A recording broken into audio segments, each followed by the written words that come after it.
This episode of the Grand Rising Show was brought to you by Autochthonous Assembly, where the real work gets done. Autochthonous Assembly is a gathering of the minds that do the work. Now, for many of our first-time subscribers and first-time visitors, you may be wondering who Autochthonous Assembly are. You can find this information about our mission statement and our core values on the website at autochthonousassembly.com/about. We are a nonprofit organization dedicated to raising up Indigenous American voices by using genealogy, also known as family history, or your family tree, which is the study of families and the tracing of their lineages and history. Genealogists use oral interviews, historical records, genetic analysis, and other records to obtain information about a family and to demonstrate kinship and pedigrees of its members. Our core values are the foundation of our company, which is essential to our success and serve as a lens through which we evaluate every business decision. Those core values are, but are not limited to, integrity, which is knowing and doing what is right; respect, which is treating others the way you want to be treated; responsibility, which is embracing opportunities to contribute; and servant leadership, which is serving the common good. Now, at Autochthonous Assembly, we have a couple of goals here. And our first goal and foremost of the reason why we do everything that we do is to ensure that we help you do your genealogy and connect back to your tribe and find out where you are from. Everything that we do from the standpoint of the Grand Rising Show and all the information that's posted on the website is dedicated to that one specific purpose, helping you find your genealogy, find your relatives, find your family so that you will know exactly who you are.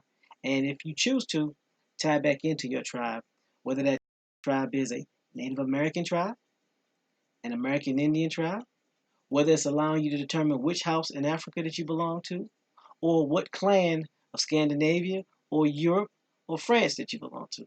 Either way, our goal is to do just that, help you find out who you are so you know exactly where to start. We are not here to tell you who you are, and we're not here to tell you who you are not. We're just here to help you discover your beginnings.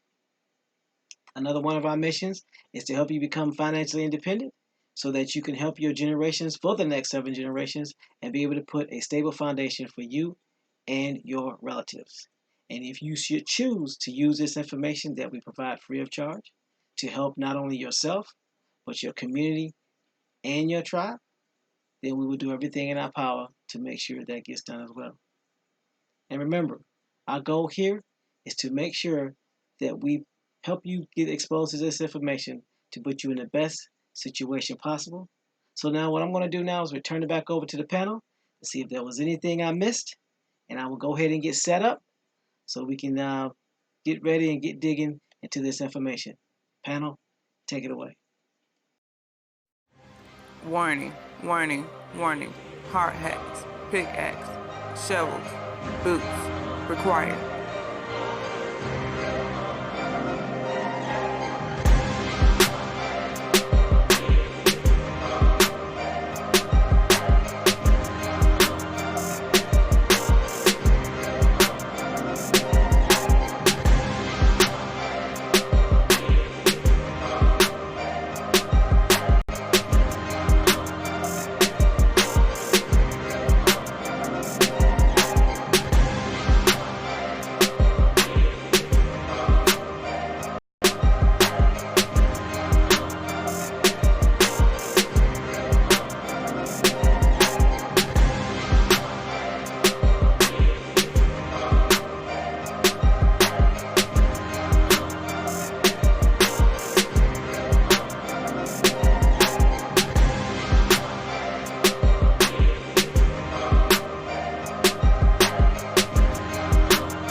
say we live. Grand Rising, we live. Grand Rising. Shut up, man. Be quiet. He did it again. Gotta get you right, though. Man. Grand Rising. Hope everyone's doing well this rising. This is Monday. This is my Friday. Is that what it's called? My Friday? My Friday. Yeah. My Friday. Grand Rising, y'all. Peace. I ain't know we was live. You did know it was live. I told you it was going to be live when I said Grand Rising, and you said Grand Rising. But see, that's the thing. You said you'll be live when you say Grand Rising, not when I say Grand Rising. That may be quiet to say something. Oh, so you said okay. Now I got the rules. Okay. I'll try that next time. Peace, rules. Special contract, huh? Special contract. I see. Mm-hmm. You got to read them contracts. Ever changing. How y'all doing? Great. What's going on, Carrie? Carrie. Okay. All is well. Peace to the chat. Peace to the panel. Hope everybody's doing well on the beginning of this week. Oh yeah, we're doing great. It's been an interesting weekend. It's been, I won't say relatively quiet, so it's all good. So, let's see. Sword of Truth said it's Black History Month over here in the UK. All right, well, Grand Rising to you, Sword of Truth over in the UK, KK. Glad you was able to catch the cab this rising. Glad you caught that cab this rising, yeah, most definitely. All the way from the UK catching a ride. Yeah. Peace. So I want to say Grand Rising and peace to the new subscribers. Thank you for subscribing. We appreciate you. There are millions of channels that you could have subscribed to. We're appreciative that you chose ours, so thank you. Hopefully you'll be able to have a better understanding of what we're here for and what we're here to do. If you have a chance, go to the website www.tactisassembly.com/about, and you'll learn about our mission statement and what we're looking to accomplish. Grand Rising and peace to the Tactics Assembly Silent Majority, or as I call them, A2 Side Marriage. Yeah, peace. Much peace to everyone out there that's celebrating Indigenous Peoples Day today. I know a lot of people are celebrating today. Okay. Shout out to those who celebrate. What do you call it? IDPD? Indigenous People Day? Anyway. Don't do that. Yeah. But that sounds like you don't need something for that after. No. Stop it. Today is Monday, not Friday. It's my Friday. What you talking about? Every day Friday. Help. Carrie, I need some help. Bro. You only need help with the schedule, y'all. That's all. Everything else is gravy. And to the best chat ever, best chat on earth, always holding it down, always making sure we're accountable and we do what we're supposed to do. We stay on our toes. Appreciate y'all. Hopefully everyone's doing well. Hopefully you had a great weekend. And for those of you that were able to not have to go in and punch that clock, hopefully you're going to be able to do something with your relatives today and make it a great day. So let's go ahead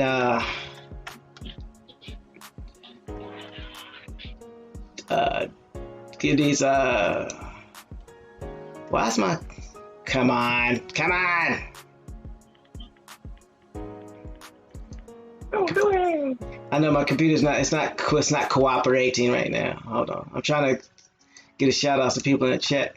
There we go. Goodness grief. Grand Rising Feather Dragon. Grand Rising Oak Cliff. Just went back to the bottom again. Grand Rising Enrique. Grand Rising Sword of Truth. Grand Rising Joe 47. Grand Rising Sword Beta. Grand Rising David Corey. Grand Rising P. Parker. Grand Rising Golden Moon. Grand Rising LJ Free. Grand Rising Enrique, I think I said it already. Grand Rising Copper Chopper 803.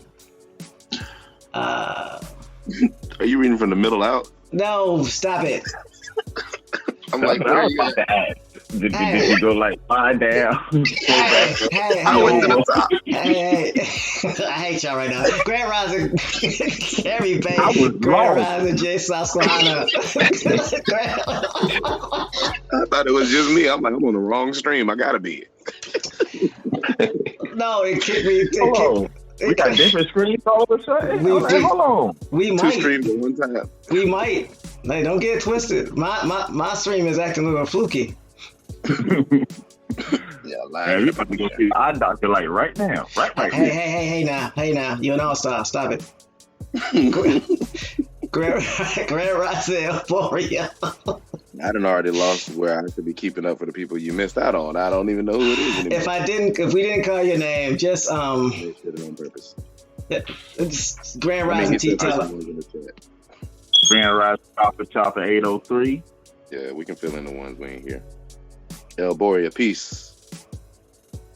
Peace. Swarth Vader, peace. I don't know if you had your name called. Feather Dragon, peace. It's on YouTube, mate. You got one that you ain't read yet. What up, freak?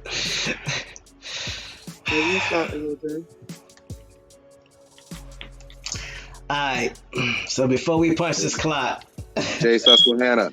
I said peace of Jay. But you ain't say he was in Mississippi. Great Grand Rising from Peace, Jay. Mississippi. What it do, Jay? Peace. Hope you're Grand feeling Rising. better, bro. Hopefully. Yo, man, see if you can get an interview with the tribes out there. Since people don't think there's no swarthy tribes in the Southeast, or period. Peace, David Corey. What you up to this rising? Peace, T. Taylor. T. Taylor said, peace to the chat. You miss a day, you miss a lot. I went on vacation and got so far behind, I had to go and binge watch. But I'm caught up now, and I appreciate you guys so much. We appreciate you for showing up today. T. Taylor, right. good for you. Grand Rising. That's what's Well, up. for the relatives, there wouldn't be no reason for us to do this. That's why we do it. Exactly. So, dare I ask what we learned on Friday? Hold on, we ain't doing no lesson on that. I don't know why you guys don't like that. When you basically try to tell different points of a story, some people don't like it. Yeah. You know, man, trying to that find a way was- to sum it up in a nice way, you know. Say that again, Bones. That basically when you're telling versions of stories of different tribes and people have a particular one narrative they want to stick to, they don't want to hear no other narratives. Because the most interesting thing to me was the Empress Friday show had nothing to do about attacking no tribal members. Because three of us up on the panel, well, four of us up on the panel, we have relatives that tie into the Catawba. All we were doing was showing that there's different tribes and different clans that make up this larger group, and just showing that there's different stories of people that came from different areas that got absorbed in this group. But it seemed like before we even get the chance to even talk about what we was doing, the bum rush. But hey, it is what it is, you know. We still gonna put this information out there, regardless. Ain't no narrative. Ain't no reason to hold no information just because it's somebody family. It's everybody family. Technically, somebody you know somebody with that story. You know. So And then a lot of grown-ups get upset when they hear more truths and find out the things that they learned before were lies or just untruths or, you know, whatever you want to call it. But, you know, you can email us at attentionassembly@gmail.com if you have any questions, comments, concerns, or corrections. Go ahead, Bones, my bad. no, that was just it. It was just very interesting to me. What That I learned. instead of actually hearing the information, then researching the information. No, the information can't. You get what I'm saying? That was very interesting to me.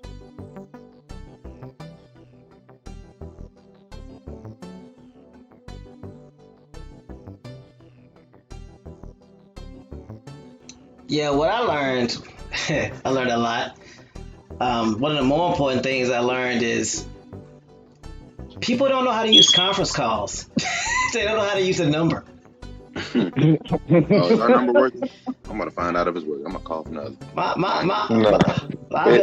They knew how to use it, they just didn't want to.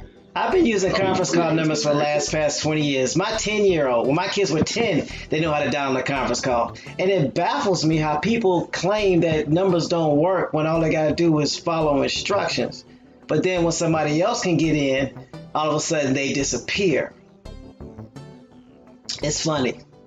So I learned that, people don't know conference call etiquette, or they don't know how to use conference call, or they can't follow instructions. Was that something that I read early on, like in the first couple paragraphs of that thing we was reading? No, just the number is there. The number's been there, and then people ask, what's the number to call in? And it's on a screen. People don't pay it. Because I called, it don't work. Right.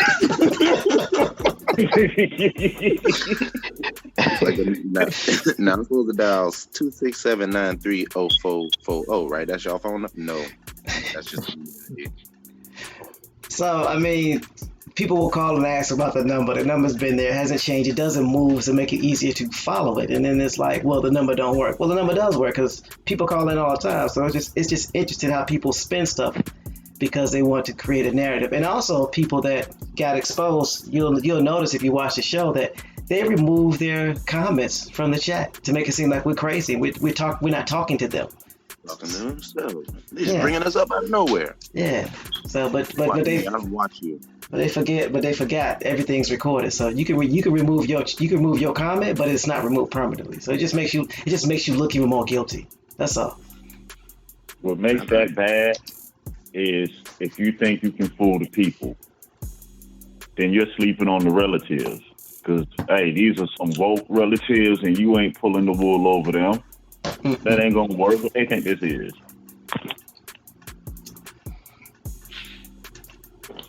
Pete Parker says too late.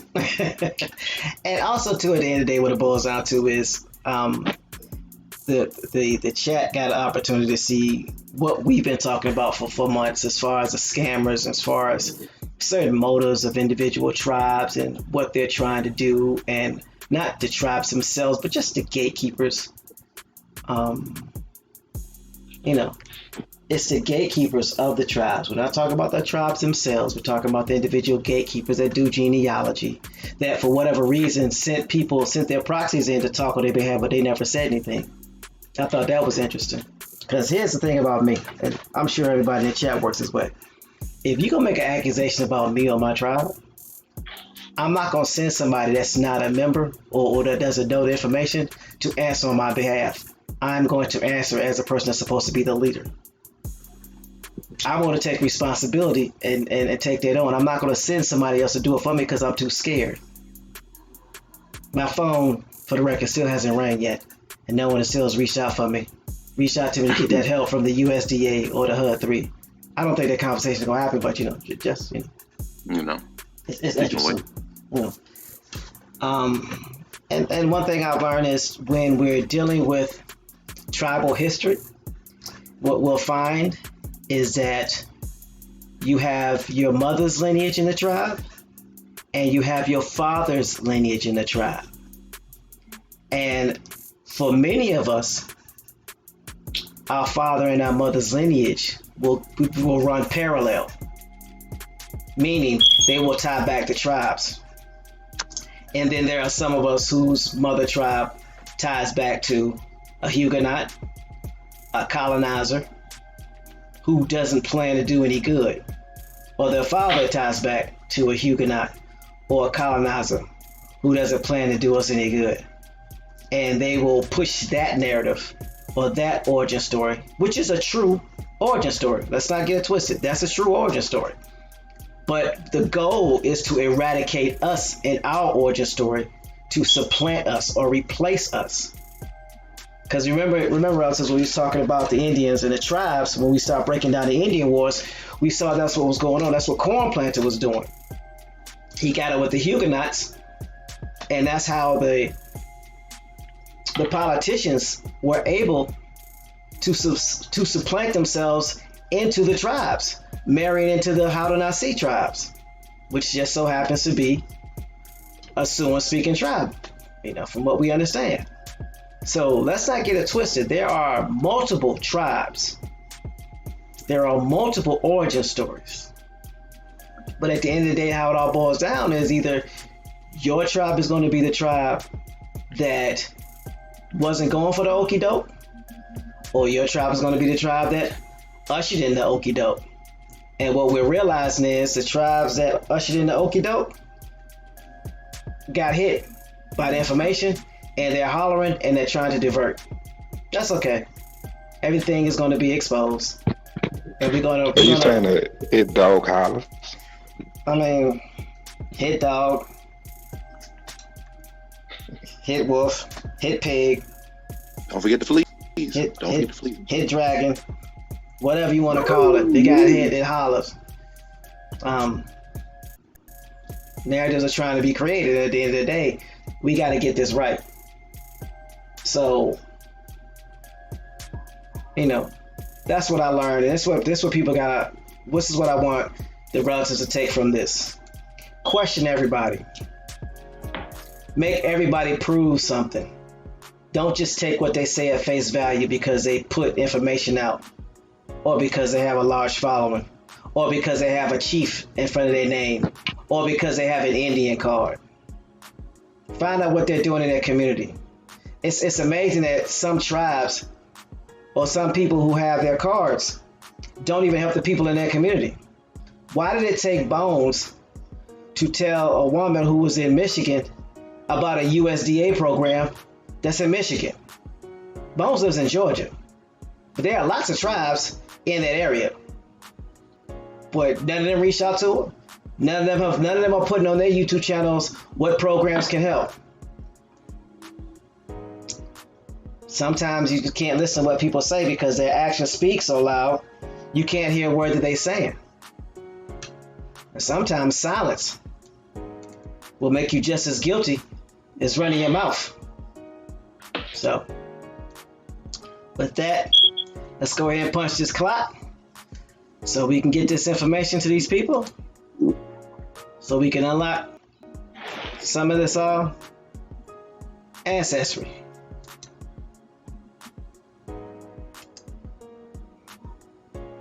Come on, come on, come on.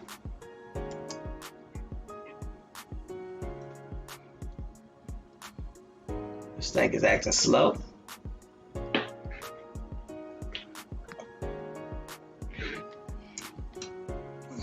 There we go. Time to punch the clock. Brother Dragon said Friday summer when the grass is cut, the snakes will show. Hey, couldn't have said it no better myself. Hey, he summed it all up in one phrase. Man, oh man. Wow. Really? This is crazy. Hold on. Close that out. David Corey announcing a nonprofit breakfast in the cafeteria.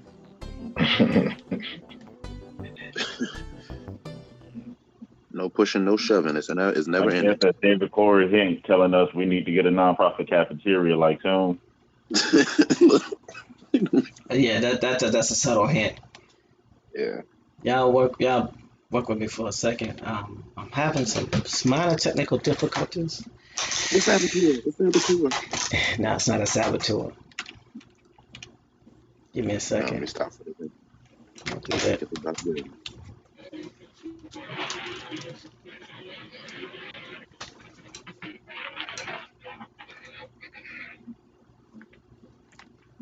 I just updated. Hey, you got that right, Dragon. That's normally how it is. When it's time to clean the house, those who don't want to be in the cleanliness or don't want to clean tend to leave.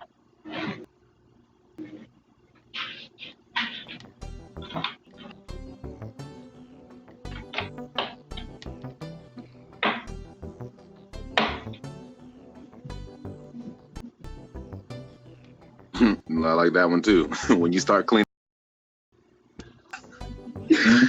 those that don't want a clean house leave. That is, oh man. Seen that a couple of times this past week. Yeah. People that don't want to clean house leave. Man. That's why no one should feel bad because it's a necessity. In order for us to move forward, it's a must. Yep. Yeah, I No know. surprises. I gotta close out some of these windows and open them back up because I mean, like, when I say stuff is freezing, I mean, like, I can't get Nathan to work. Well, how cold is it in Northern Virginia? No, not freezing that way. I mean, freezing on the screen, goofball. Windows and stuff, closing windows and freezing temperatures, and okay.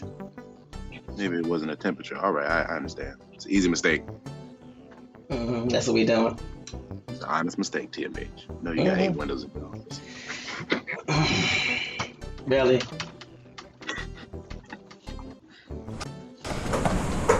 Oh, now it starts. And I can't even cut it off now.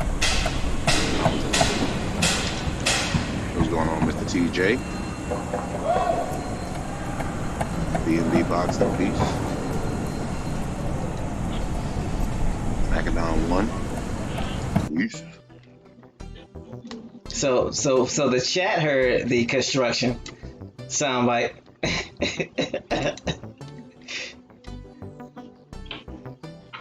So, all right. Lava Lords Universe 2. Peace. Grand Rising. EJ Coppertone. Grand Rising. I think that's everybody that's snuck in.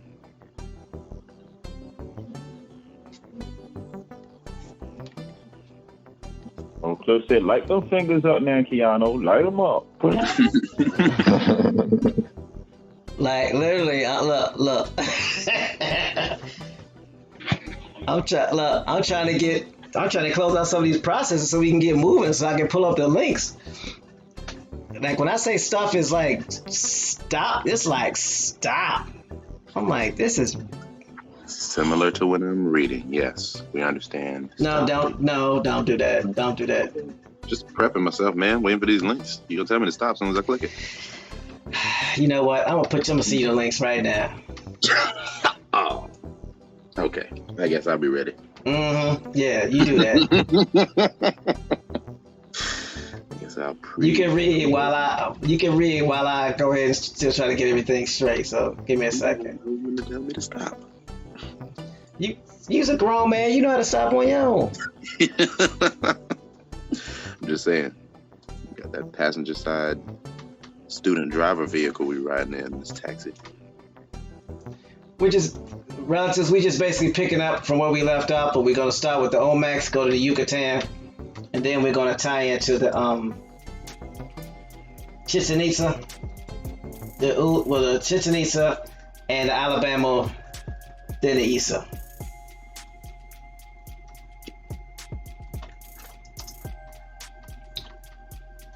Now you just make stuff up. Who? Field trip. Did you say I'm making stuff? Who? Man, you heard me. You ought to be ashamed of yourself. I try to be talking quiet, and it just don't work sometimes. You need to try harder.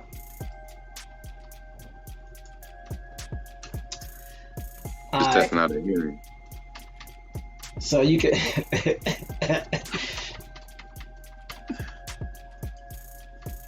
So you can start with the Olmecs. I put in the Olmecs and I put in the Yucatan link. So what we'll be starting with is the Olmec link. All right. So next.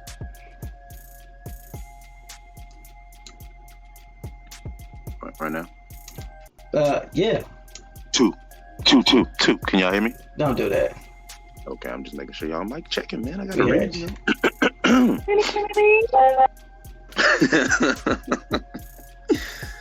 Oh man. What's up, LJ? The Olmecs were the earliest known major civilization in Mesoamerica following a progressive development in Soconusco. They lived in the tropical lowlands of south central Mexico in the present-day states of Veracruz and Tabasco. It has been speculated that the Olmecs derive in part from neighboring Mokaya or Mixe Zoque pronouncing those wrong. The Olmecs flourished during Mesoamerica's formative period, dating roughly from as early as 1500 BCE to about 400 BCE. Pre-Olmec cultures have flourished in the area since about 2500 BCE, but by 1600 to 1500 BCE, early Olmec culture had emerged, centered on the San Lorenzo Tenochtitlán site near the coast in southeast Veracruz. They were the first Mesoamerican civilization and laid many of the foundations for civilizations that followed. Among other quote-unquote firsts, the Olmec appeared to practice ritual bloodletting and played the Mesoamerican ballgame, hallmarks of nearly all subsequent Mesoamerican societies. The aspect of the Olmecs most familiar known now is their artwork, particularly the aptly named quote-unquote colossal heads. The Olmec civilization was first defined through artifacts which collectors purchased on the pre-Columbian art market in the late 19th century and early 20th century. Olmec artworks are considered among ancient America's most striking. I'm gonna stop right there. Okay, so one of the things that science or these storytellers always try to talk about is the ritual bloodletting. Is it possible that this bloodletting was done for medicinal purposes, or to relieve pressure, or to relieve pain, instead of insinuating that it has something to do with cannibalism or some barbaric situation? Something to think about. You get it right on the head. Because how would these people know? We got to remember, these people are guessing what this stuff is. And that's exactly what they're doing. They're guessing. They're guessing. That's all they're doing. Is guessing. But when you don't know, or when you're trying to hide something, that's what you do, is guess. Or use hide behind words like we think, it may, it's possible, presumably, potentially. Things of that nature. So. That part.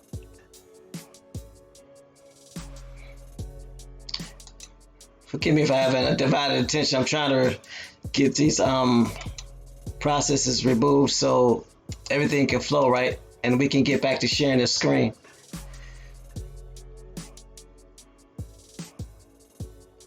So, but at the end of the day, we have to be conscious of what the narrative is when we're dealing with these individuals that's posting this information. Because this site, this Wikipedia page, has over 106 sources.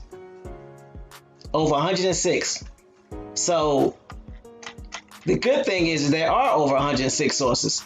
The not so good thing is that that's a lot of sources to sort through.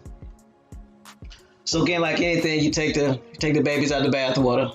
You get the information that you can. That's why we make it a special effort to not only talk to you from the standpoint of history or their story, we come to you from a standpoint of what tribal members say, what the tribes say. We also come to you from a standpoint of some form of history that can validate or verify, meaning another country. Because what we find out is that the European country's history don't always align with American history, which I find to be very interesting, to say the least. Say the very least. I don't know, maybe that's just me. Maybe I'm looking at things a little bit too outlandishly. I don't know. But then again, at the end of the day, we all have a job to do as our due diligence. That's why we place the stuff in the chat, so that y'all can review it, look over it, and then find the facts and help us get this information right. LJ Free says, if someone stumbled upon an abandoned hospital 100 years from now, they could think this culture practiced body manipulation, body mutilation, and sacrifice. That's true. Especially if you see all the machines and things of that nature, they be crafting all types of stories about what the American culture does based off the remnants or based off of what was left. So that's a good point, Free. Grand Rising KSR. You know I'm over here, Pop Head. KSR, Grand Rising BC, aka Big Chief. I want to put out a disclaimer. If I don't say, or if I don't call you Chief, or if I don't say Chief in your title, that's because of my respect for my ancestors and my elders. Unless I know for a fact that you were elected as a chief, 9 times out of 10 I won't say chief in your title. So don't take it as a form of disrespect. Just understand and know that I respect my ancestors and I respect what it takes to be a chief. Just it would be no more different than, somebody calling themselves a doctor and they don't have a doctorate. I wouldn't call them a doctor. So it's not a form of disrespect, but I wanted to put that out there. And Rising Macadon. So you want to go ahead and finish reading?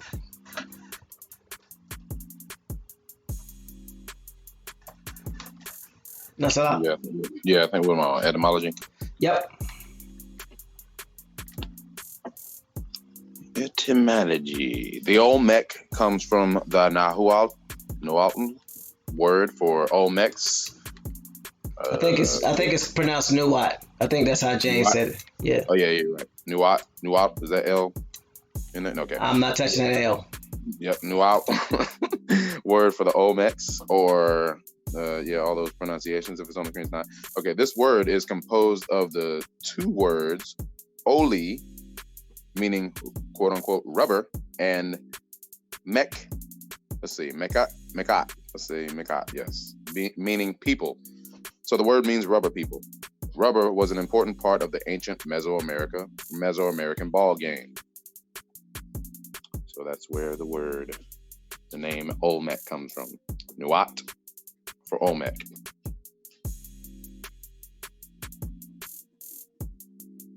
Anyone? Bueller? Anyone? Okay, I'll move on to overview. The Olmec heartland is the area in the Gulf lowlands where it expanded after early development in Soconusco, Veracruz. This area is characterized by swampy lowlands punctuated by low hills, ridges, and volcanoes. The Tuxtlas Mountains rise sharply in the north along the Gulf of Mexico's Bay of Campeche.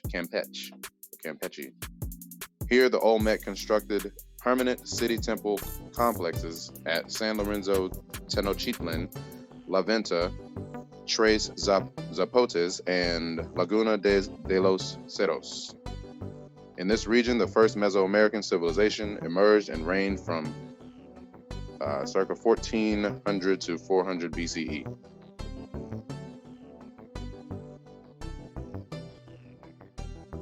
Mic check. 2, 2, 2, 2. You good? We got you. Go ahead. Quiet around here.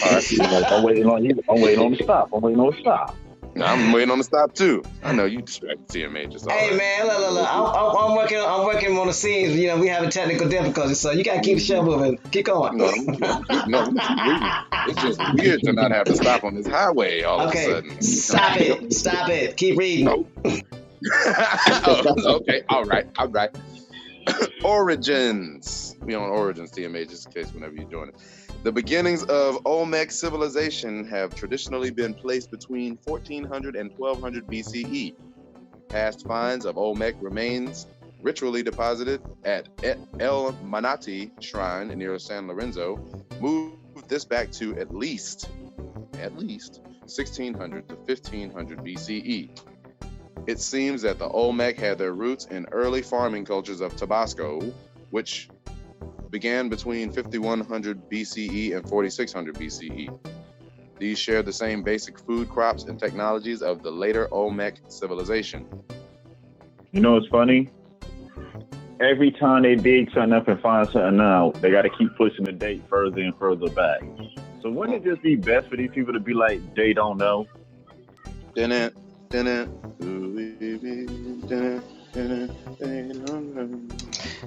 is interesting because science, all that means is seeking, which basically means you're always searching. So therefore, you're always going to be in an uncertain position until you have enough data to support what you're saying. But our culture has been trained to believe that science is just always factual, when science keeps disproving science almost every day. But I'm going back on mute. You can continue. I was just pointing that part out. How they say, how it started saying this date and turned right back around and said they had to push it back to this date.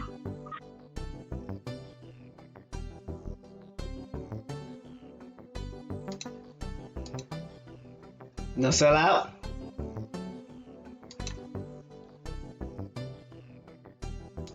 He might need me to read. Give me a second.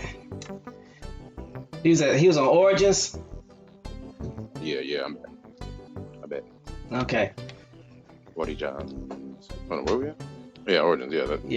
The beginnings. The beginnings of Olmec civilization have traditionally been placed between. Hold on. Did I already say that? Or we're just starting Origins? Yeah. Yeah. No, the beginnings. Already.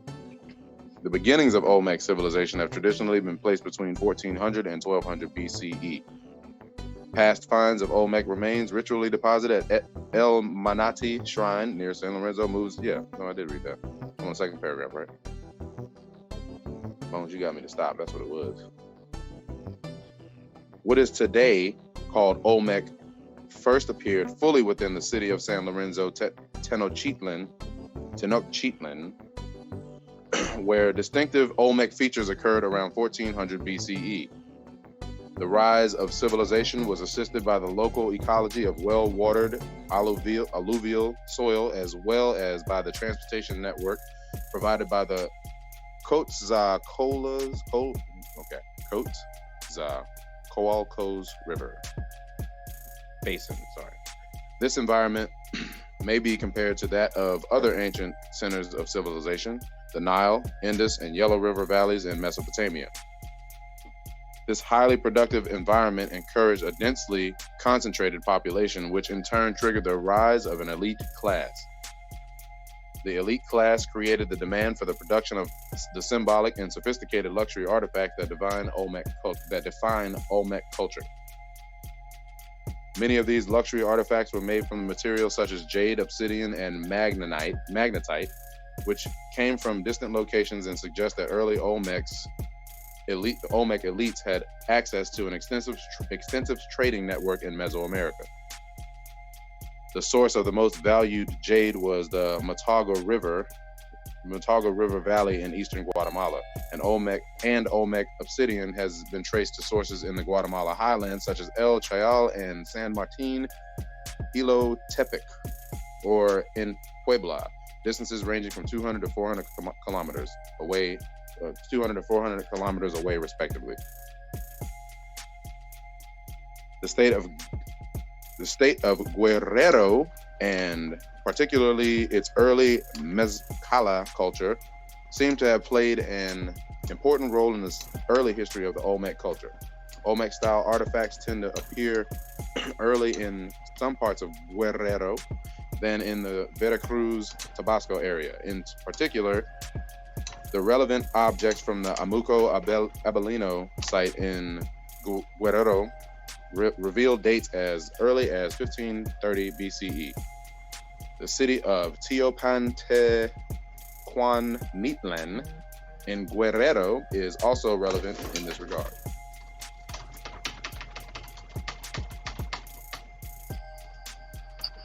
So long pause. La Venta. The first Olmec center, San Lorenzo, was all but abandoned. Stop.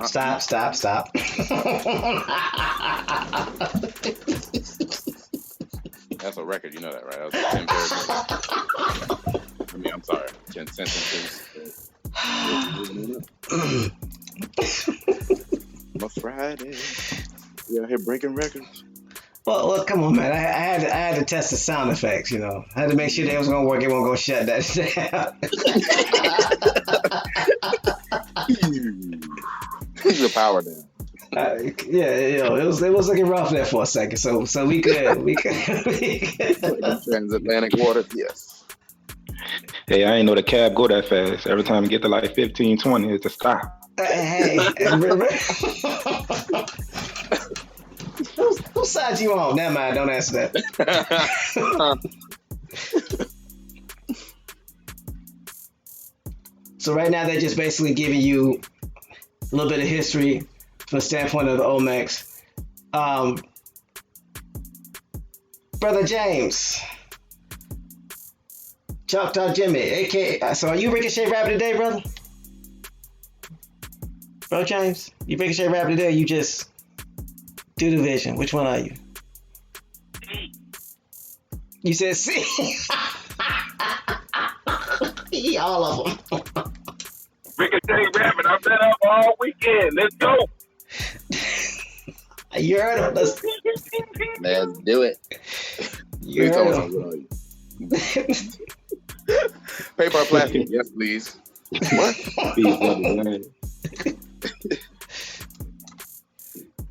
Hey Thomas, where's that link at? Oh, I'll put it in the chat. I'll put it back in the chat. All right, cool.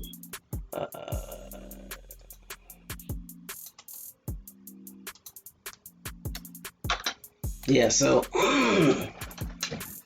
we're reading La Venta. So you can go ahead and continue reading. La Venta. The first Olmec center, San Lorenzo, was all but abandoned around 900 BC. At about the same time, La Venta rose to prominence.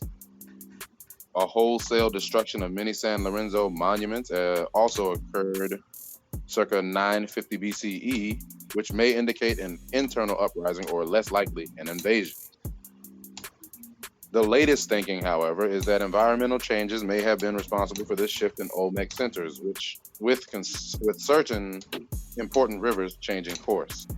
See, here we go again. They with that guessing.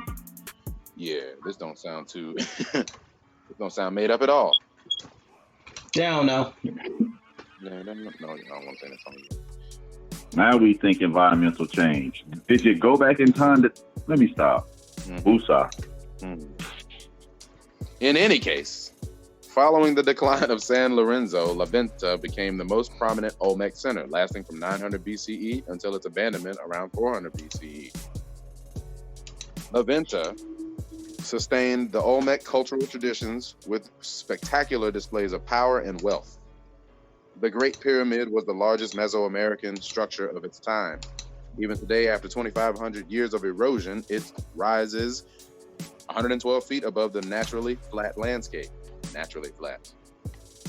Buried deep within La Venta lay opulent, labor-intensive offerings, quote unquote, 1,000 tons of smooth serpentine blocks, large mosaic pavement, and at least 48 separate deposits of polished jade spelt pottery, figurines, and hematite mirrors.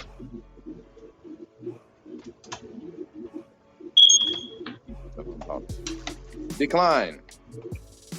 Scholars have yet to determine the cause of the eventual extinction of the Olmec culture. Between 400 and 350 BCE, the population in the eastern half of the Olmec heartland dropped precipitously, and the area was sparsely inhabited until the 19th century. According to archaeologists, the depopulation was probably the result of quote unquote very serious environmental changes that rendered the region unsuited for large groups of farmers, and particularly changes to the riverine environment that the Olmec depended upon for agriculture, hunting and gathering, and transportation. These changes may have been triggered by tectonic upheaval, subsidence, or the silting up of rivers due to agricultural practices. One theory for the considerable population drop during the terminal formative period is suggested by Santley and colleagues, Santley et al. 1997, who proposed the relocation of settlements due to volcanism instead of extinction. Volcanic eruptions during the early, late, and terminal formative periods would have blanketed the lands and forced the Olmecs to move their settlements. Whatever the cause, within a few hundred years of the abandonment of the last Olmec cities, successor cultures became firmly established. The Tres Zapotes site on the western edge of the Olmec heartland continued to be occupied well past 400 BCE, but without the hallmarks of the Olmec culture. This post-Olmec culture, often labeled Epi-Olmec, has features similar to those found in Izapa, some 330 miles to the southeast. Stop. Yeah. Really?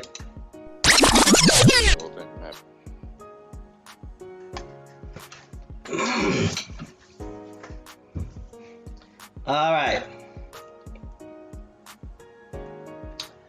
So they talk about the decline, and there's a lot of, I find it's interesting how much speculation there is with all this. Maybe, possibly, potentially, which leads individual cultures or people of different cultures to make it seem like when they make statements like that, those are statements of facts when they're actually saying they don't know.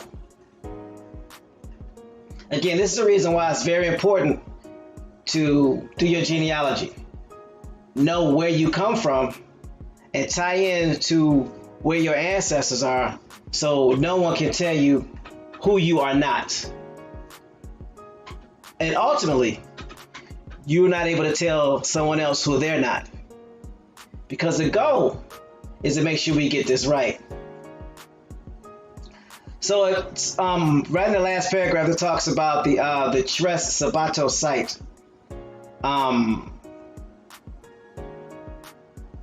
And they said that site was continued. It was well occupied past the 400 BCE, but then it says without hallmarks of the Olmec culture. How do they know that? Who says that they had nothing to do with the Olmec culture? Yeah, where's the reference or proof that they don't have nothing to do with that it was different? You know, I mean, you're gonna make a claim, you should usually have something behind that. You know what I'm saying? Like, oh, well, this is the proof that I can make the statement with. Right, because it just says, you know, that without hallmarks of the Olmec culture, meaning you haven't found any, you weren't looking for any, or what have you. So, James, are you in a position to where you can actually go into? Well, I know you have the information. I just don't know if you're able to do it now for whatever, you know, because of time restraints. But is there something that you could share with us about the Zapotes, Tres Zapotes site, where that comes from, how that ties in linguistically? If you don't mind, sir. Yes, that site of Tres Zapotes or Zapotes is one dealing with the high Sabbath, or what you would hear the most high Sabbath, or you would say the highest Sabbath. I know that we've been reading and showing that the Zapat or the Zapatas deal with the shoemakers or the rubber, dealing with the Ulli. But it's more of, these were the priests that were getting the sap from the tree to make the rubber. And not to promote my channel, but that's why I put the clip on the video about the uses of the Ulli. How it was used, that it was used to glue things as a glue. It was used as a seal, similar to the, matter of fact, not similar to, it is the seal like the king would use. They would have like their ring, and they would seal a document. That's where they get this from. And also used as on the belly of the ship. That's how the Issa were able to travel the way they travel without the wood, without wood rot, because that seesaw would eat through that wood. So they would put it at the belly of the ship on the outside, let it dry, and it would harden. So that's how you all became the Globetrotters, sailing all over the world.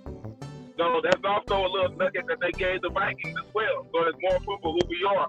But getting into that area when they say no traces, which can't be true, because when the explorers came here, aka the conquistadors that we know from the Iberian Peninsula, it was people that still looked like those on the Olmecs that were still there, that combated them there. Also, the most famous sport, most popular sport all over the world, football, aka soccer, was also established over here. Because it was the same game dealing with the rubber as well as the shoes. That's why I tease all the time when I say that gentlemen and all these people that went through Europe could not have been African because they didn't have the shoes. We had the rubber shoes. So the people were still there, and they're still, and the more they keep digging, the more they keep discovering, and they keep saying, oh man, these people were still here past this day. These people were still here past this day. So when you go back and you find the Folsom people that they talk about in what we call North America, which even gets back to what they call the Gulf people, of what they're finding here in Central Texas.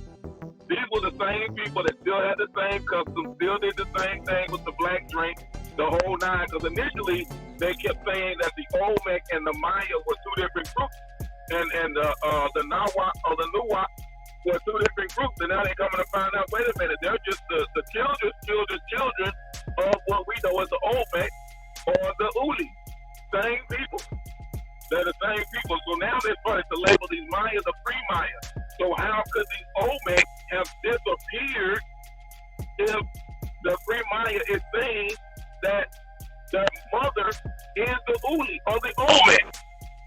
So don't let them fool you, like Brother Ballgame said, is why don't they just say that they don't know? But they don't want to do that because then it gives too much credibility to these people with these braids or locks and their broad nose and full lips. They don't want to give credit to the people that were already here. They're trying to give credit to another group of people, but we were already here. And the more they keep digging, the more they keep finding, we were already here. One example is that corn maize is man-made, man-developed, and that was over 8,000 years ago.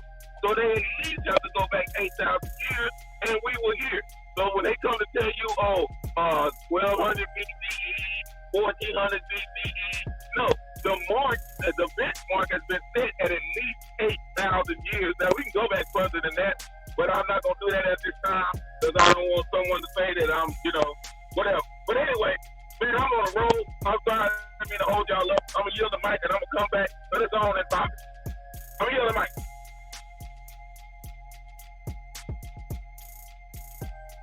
At KSR, that was our own Doodoo Vision, a.k.a. Choctaw Jimmy, a.k.a. James Flames. Who has traced his lineage and his genealogy back to the Maya. He's actually been down there. He's actually talked to some of the chiefs. He's actually talked to some of the elders. So like we were saying earlier, when we read information, we want to give it to you from different perspectives, not just from the book perspective or the Wikipedia perspective, even though Wikipedia normally has more than 30 sources. But we want to give it to you from Indian perspectives themselves, individuals who are either talking to tribes, who are either part of tribes, who have interviewed tribes, spoken with tribes, and can prove what they say instead of it just being one perspective. So hopefully that answers your question. Here at the Consciousness Assembly on the Cab Grand Rising Show, we have many different individuals who are part of different tribes, who know about each other's tribes, whose stories tie in, where the tribes actually know each other's story. Like I was saying on Friday, it's interesting that when you go talk to some of these tribes and deal with these genealogists, they can tell you who you are by your last name. I'm going to say it again. It's interesting when you talk to these genealogists, they can tell you who you are by your last name. So when individuals go, well, how am I going to put this? You need to have 4 generations. You need to go 4 generations back. That's true. But at the end of the day, if you are who you say you are, there shouldn't be a reason why you have to go any more than 4 generations back. However, when you know who you are and you can go back to the Maya, which predates all of them, all of those tribes that are in the southeast, all of those tribes that are in the north, then they have to bow down. Period, point blank in the discussion. So the goal is to get back as far as possible. Therefore, you don't need those other tribes. But what they'll have to do is they'll have to give you the information that they have, because now they know that you know. The problem is not that, you need to know. The problem is that we don't know. And because we don't know, and if we can't tie back, then they have all of the ammo. But once we know what tribe we come from and how we tie back to the Mayan, they have to bow down. They have to honor it because they don't go back that far. So, and that's a go ahead, Bombs. And by no means are we saying it's some sovereign citizen movement. No, we're not saying start up our own tribe, our own new thing. No. It's about getting on code and going back to our ancestral ways, finding out who you are, your name, not a pet name, not a given name, your name.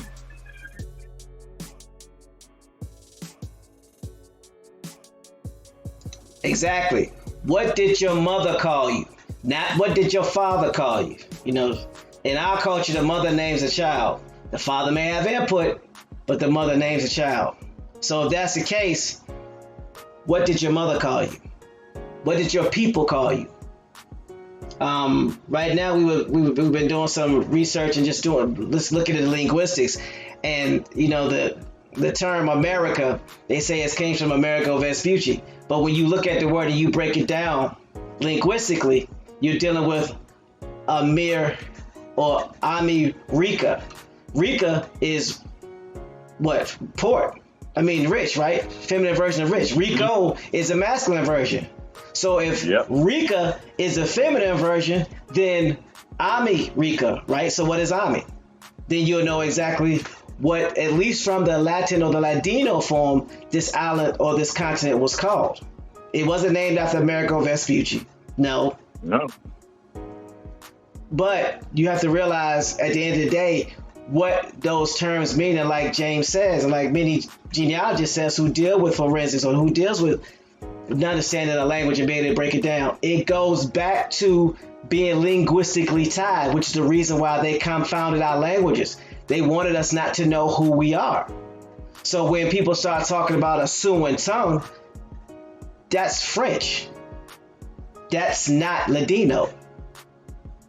So we have to be careful. Now, does that mean there's no Siouan tongue? That's not what I'm saying. What I am saying, so there is no twisted narrative, is that we need to go back to the original language, not the language that somebody gave us or somebody called us or some other tribe called us. Because tribes had names for other tribes as well in their own language.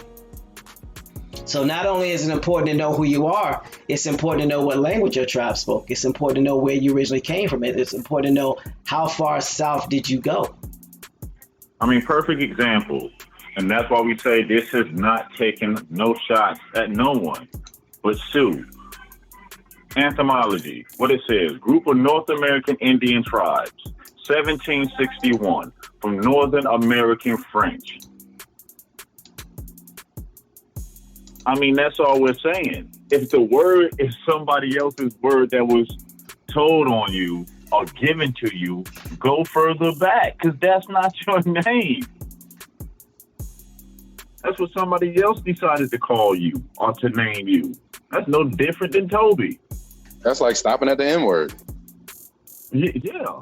It's the term they gave us. I mean, I'm going to use it. They're not my ancestors or nothing, but I'm going to use this term right here that they gave us. That's just like the word Catawba. You look up the etymology for it. What I tell you, itself is a Muskegon loan word, meaning separate. So I'm like, come on. That's all we're saying at the end of the day. Uncover everything. Let's go back to the beginning, as far back as possible before all the delusion, before all the multiple layers of story. And when we can do that, we can get a clearer picture to know how we should be moving accordingly. Like I said, we can't trade in one form of indoctrination for another form of indoctrination. And I don't care what the packaging look like. We just can't do it. We don't waste it too much time. And should have no more to spare.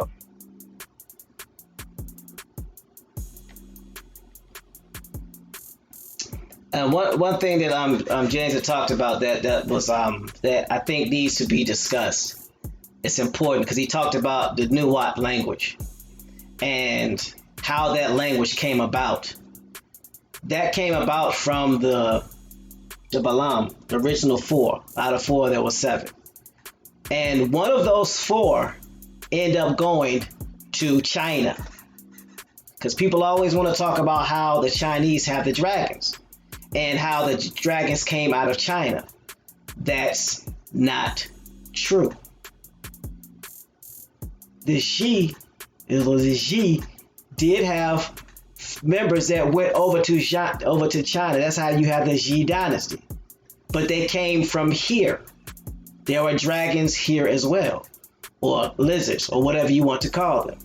And people always want to say, when I say people, I'm speaking in general terms, not at anyone specifically. But people always want to. What do you mean, you people? No, I said people in general, not you people. I know. Don't do that.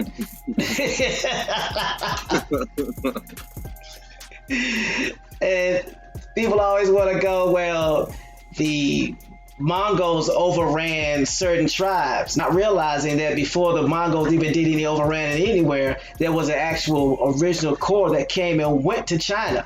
And that's where they got that culture from. There's even a situation to where when it came to certain samurais, you had to have melanated blood to be a samurai. So let's not get this twisted, people, and start looking at it from the standpoint of trying to rewrite history, or because your people don't go back so far, you want to start using conjecture, or well, we know that the Mongols overran. No, you don't know. So stop saying what you don't know. That's one of the things we gotta come across. Stop having people use these false narratives and get to the facts and get to the history. We have to realize that certain tribes can only go back to the 1800s. Certain tribes can only go back to the 1600s. They can't go back to BCE. They can't tell you how the pyramids were built. They can't tell you about the ships. They can only tell you about what they did from their standpoint, and everything else they have is conjecture because they're too scared, too afraid, and they don't want to talk to other tribes because the tribes know. So when people make statements like, well, all tribes do A, B, C, D, and E, or these tribes do E, F, and G, the question you need to ask them was, which tribes did you talk to and do you have any proof? And if you get crickets, then the question that you need to ask them is basically this. Why you always lying? Because at the end of the day, people would like to assert certain information based off of how long they've been on YouTube, how long they've been associated with a certain group, how long they've been doing A, B, C, D, and E, and they provide no proof whatsoever. And then they want to go, well, I'm Aboriginal. Prove it. Prove that you're Aboriginal. Because at the end of the day, the people that you're claiming that need to get off this land, they can prove that they were here before the colonizers got here because they tie into the people before their people got here. So when you're making these, what I call idiotic statements with no backing, you just make everybody look bad. So our job is to make you prove what you say. Again, clean house. If you're not coming with anything factual, go somewhere else. We don't have time for this. We have work to do. We don't have time to be playing. We don't have time to be guessing. We don't have time for people to be interfering or trying to create false narratives. Because again, you will be found out, and if you are in the way, you will be destroyed. Period, point blank. It's not a threat, it's a problem. Go ahead, Bones. It could be simple. It could be summed up simple. It's as simple as this. It don't need to be no debating, no more arguing, no more going back and forth. Relatives, we do not have to like this whatsoever. But the Bushes try back into a tribe on this landmass that allows them to do what they do. The Clintons tie back to a tribe. The majority of your major politicians that are in office tie back to a tribe and know their genealogy, and it's public information. If we really want to combat this, if we really want to do something, we have to start with genealogy. If you do not know who you are, you're never going to get to where you're going. I'm telling it again. If you have no idea who you truly are, you're never going to get to where you're going. Over this weekend, a lot of our people got emotional again over a shooting. And prayers do go out to the sister's family because it was wrong. But we cannot let the emotion distract us. The fight there should be why she misidentified as a status that allow us to be shot down like we're animals. Why are we running around carrying on a pet name and have the audacity to think that we should be getting something under a pet name? Relatives, we wasn't African American until 2000. You couldn't use it until 2000. Our conditions that we are in is because our lack of action. And until we face ourselves in the mirror and realize this, nothing is going to change. We are our biggest problem. Ain't nobody standing over not one of our heads is rising, relatives. None of us. We are our biggest problem. Our minds are so far colonized that some of us just won't let go. We fight with every fiber in our body to hold on to this colonized mind. We have to let it go. We got to be willing to stop letting the dollar be the motivation. Do away with fads and trends and what's cool and what's hot.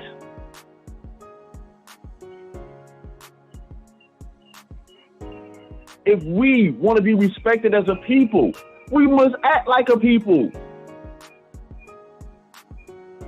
How many television shows are broadcast on a daily basis showing the worst of us? And we do nothing. But then we want to protest when one of us can't go to an award show. Really? How much audio is bombarded to our younger generations that we know is no good, but we do nothing? Oh, we don't own it, this and that. No, we have a voice. We have a choice. How dare we say we are what's left of our ancestors and we're not willing to fight? Our ancestors came from a belief system that death is better than oppression. That does not mean go out there and start a war, no. But it means every second of life you have, we should fight the right fight. First, to fight within yourself, to let go of the things that's holding us back as an individual. Then as individuals, once we clean that, we can move forward as a group. Until we look at each other as brothers and sisters, not just for hype, not just for the cameras, not just to get paid. Until we look at each other as brothers and sisters, we're not going to accomplish anything. If one of us is slain, we all should hurt.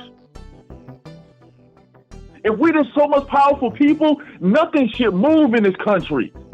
When one of us is slain innocently, nothing should move. Nothing. We shouldn't lift not one finger until answers come out. But guess what? They know all we're going to do is show up, sing a couple of songs, get a couple of celebrities, and go back home. We got to change. Ain't nobody keeping us out of local politics. We got to change. There's information that we can rebuild our towns better than they ever been. Brand new cities for the future. But we got to change. We cannot take hustling mentalities and spirit into this. We cannot take dog eat dog mentality into this.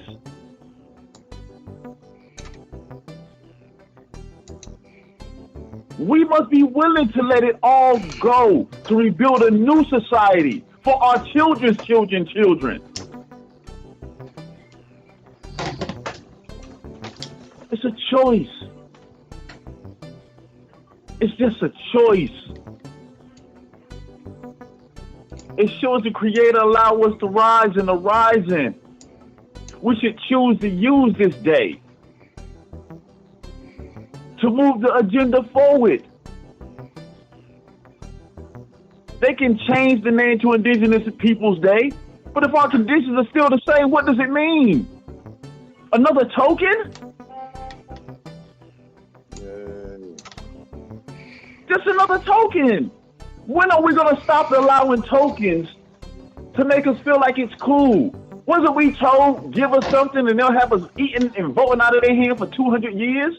It's sad when they can play the video and we still do it. Trinkets. That should be hurtful, relatives. That should be embarrassing. That these people before our time put out a video saying what we was going to do, and we're still doing it.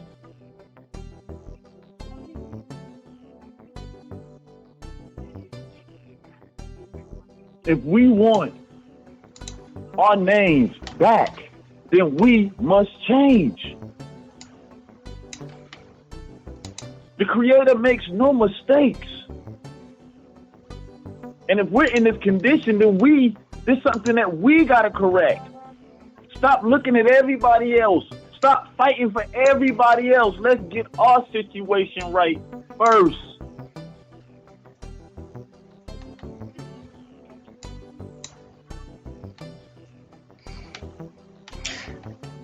Well said, Bones.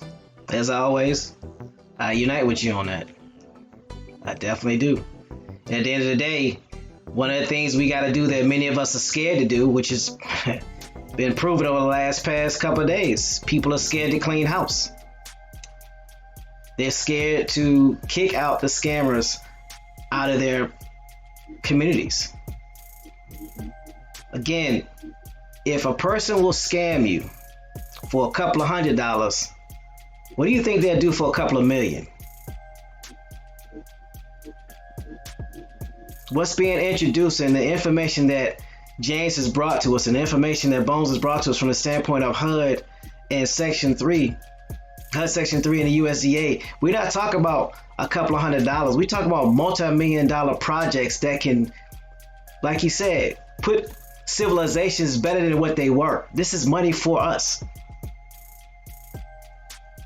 So you mean to tell me what you want to do and what we're willing to do is we're willing to allow people who are stealing from the community to benefit and mess it up for everybody, including our children, because we're too scared to stop associating with people because of some likes and some views? Yeah, I can't be a part of that. I won't be a part of that. And if that's the type of mindset that an individual has, that's fine. But stay as far away from me as possible. No disrespect, no shade, but I know where you stand. And now that I know where you stand, I know where I can stand. I'm not trying to tell you who to hang with. I'm trying to tell you who I will not hang with. And then it's up to you as a grown man and or woman to make your decisions based off of that. So at the end of the day, getting back on code means doing what's right because it's the right thing to do, not because it makes you feel good. And our society has been placating to feelings far too long. So at the end of the day, let's be on the side of right for once and stop being on the side of your feelings or our feelings or, well, I don't want to get them mad because of filling the blank.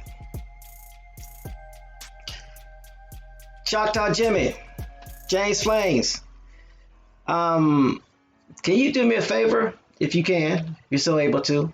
Can you talk a little bit about the the Balaam and how one family, or if I'm saying it correctly, end up going over to China and then coming back? Because again, there's a narrative that's being pushed about the Mongolians. So I'm gonna go ahead and mute my mic. Go ahead, bro. That would be the group, and I mentioned this last week, I believe, is where you would see the name of youth or young a lot over in China. And I gave the example of the lady that was on Rush Hour, her name being Su Young. So you see a lot of Su Young, Su Yi, all of those that are over there, Li, which gets back to the same four. There were four. The Balaam or the Balaam were the four. And that was one of the settlements, is that same family that went over there and came back. And they always talk about those that went over there and came back. That they were not a group of people that didn't know that they were where they were going. And that's the one thing that I wanted to kind of touch on, is that those that were coming back. You had a group that were coming back, all still related. You had a group that were coming back that settled in again and reunited with those that we know as the pre-Maya, or their group of people as the Maya. And you had those that amongst them that wanted to take over and reign. And this is where the battle comes in and continue to come in. And hopefully at later date we can discuss how the Olmecs were defeated. That group of people were defeated and left and came to this area that we know as the United States currently, today, and reunited with those along the Gulf Coast. But there were those families that left, which is why you could see a lot of these words, especially in Peru. You will find a lot of these words that you would say, oh man, this has Chinese origin. No, the origin was here. Even their customs and everything they did was here and went over there. So when we start to delve into who these people are and who we are, and realizing we're not that much different. Now, I want to clear up stuff. I want to clear one thing up. It still gets back to genealogy and blood type, because they will tell you how far they go back. They will tell you about dealing with the dragon, also off the coast of Japan. And people laughed and laughed and laughed about this until they had the equipment to actually go deep and discover it.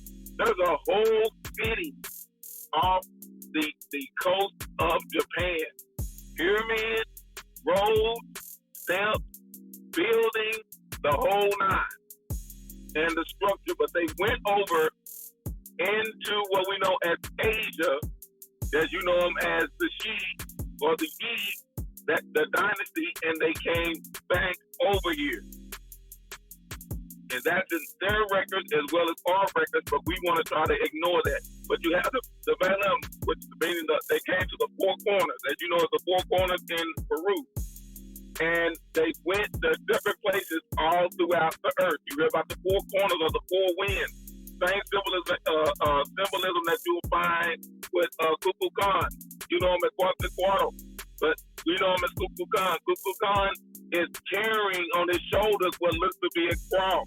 That cross is the four cardinal points representing the four directions or the four winds or the four Balaam as they separated out. From those four. And I know we're dealing with time, because I know people have probably things they want to do today, probably barbecue or something. But I wanted to touch on that they never talk about. And when I say they, I'm talking about those that tell you that they are scholars. They never talk about the Balaam. They never talk about who these people are and how they, not only how they describe themselves, but how others describe them. So these are not what you would call Mexicans. These are not the people that you would look at today and say, oh, these are the people. No. When you're looking at the temples, you're looking at the tombs, you hear the descriptions of these people. The people that you see walking over there today, as Brother Bones broke down last week, are people that are actually Chino. These are not, they are a mixture of a mixture of a mixture. These are not the same people that we know as the Balaam. And if you always give me a little bit of liberty a little bit later, I can discuss on why they say, okay, these people move from here to here, and they don't know why. They're like, oh, it's vanished. but it gets back to the cosmos. As because we were the timekeepers, and as the time changed, they moved and established different capitals. There's someone else that did that you will find in a collection of books, and I'm not getting into a religious aspect. I'm not saying that. I'm saying to check the information. Someone else did that in the land that we know as Egypt, but this person was called a foreigner. But he moved the capital of Kemet from one city to another, and no one understood why, but it dealt with keeping the time. I hope I answered your question. I yield the mic. I'm actually almost home. I just left someone mentioned in the chat about things that were going on. I just left Funky Town. For those in Texas know what Funky Town is, that's Fort Worth. So I will be home shortly, but I hope we're still on the air. And if not, I hope I didn't get kicked off because I'm out the boonies. So I'll yield the mic and I'll come back in just a little bit. All right. Thanks, James. We definitely appreciate that. And yeah, you will have time to go in on that when it comes to the four winds of Alam, the four directions, and Quetzalcoatl, Kukulkan, excuse me. So, all right, let's get back to the reading. Matter of fact, we can go to the let's see, where's we at? We can go to the art of the Olmecs. So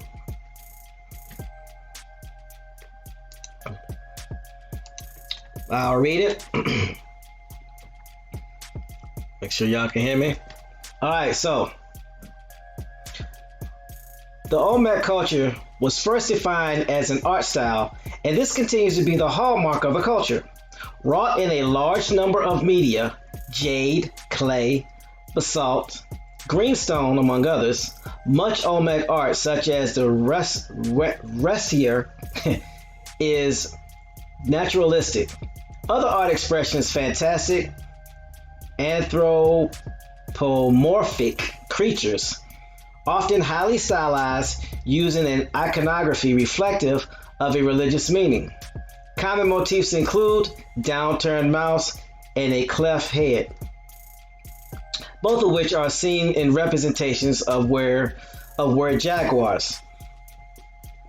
In addition to making human and human-like subjects, Olmec artisans were adept at animal portrayals. For example, the fish vessel to the right or the bird vessel in the gallery below were examples. While Olmec figurines are found abundantly in sites throughout the formative period, the stone monuments such as the colossal heads are the most recognizable feature of the Olmec culture. These monuments can be divided into four classes. Colossal heads, which can be up to 10 feet tall. Regular altars, more likely thrones, such as altar 5 shown below.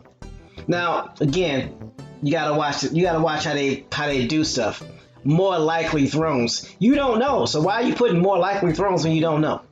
Anyway, freestanding in the round sculpture, such as the twins from El Azuzel or San Martin Pajapan Monument 1, and stele, such as La Venta Monument 19 above. The stele form was generally introduced later than the colossal heads, altars, or freestanding sculptures. Over time, the stele changed from simple representation of figures such as Monument 19 or La Venta Stele 1 toward representations of historical events, particularly acts legitimizing rulers. This trend would culminate in post-Olmec monuments such as La Mojada Stele 1, which combines images of rulers with script and calendar dates. So I'm going to stop right there right quick. And I'm going to read something. I'm going to reread something that I found interesting.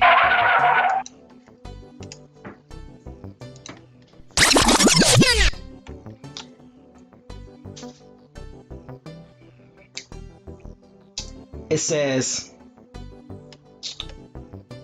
when it talks about the steles, it says, over time, the stele changed from simple representation of figures such as Monument 19 or La Venta Stele 1 towards representations of historical events, particularly acts legitimizing rulers. This trend would culminate in post-Olmec monuments such as La Mojera Stele 1. What does post mean? Post means after, right? So why is it in one breath they'll say there is nothing that carries over from the Olmecs to another culture in the same area, but then they'll say here something carries over? Either they lying in or they lying down. Which one is it? Did I miss something? I'm curious. Just wanted to point that out. Grand Rising Corey. So it says the most recognized aspect of Olmec civilization are the enormous helmet heads, as no known pre-Columbian text explains them.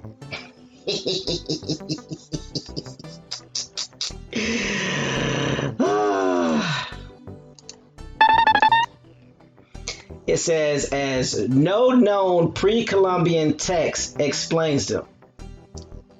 What does that mean? What does pre-Columbian mean? Does anybody know? Let me see. Pre-Columbian. Before Columbus.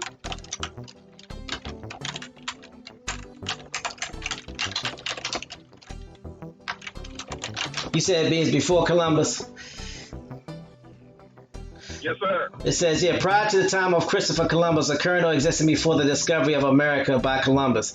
So this is what they say. They said there is no known pre-Columbian text that explains them.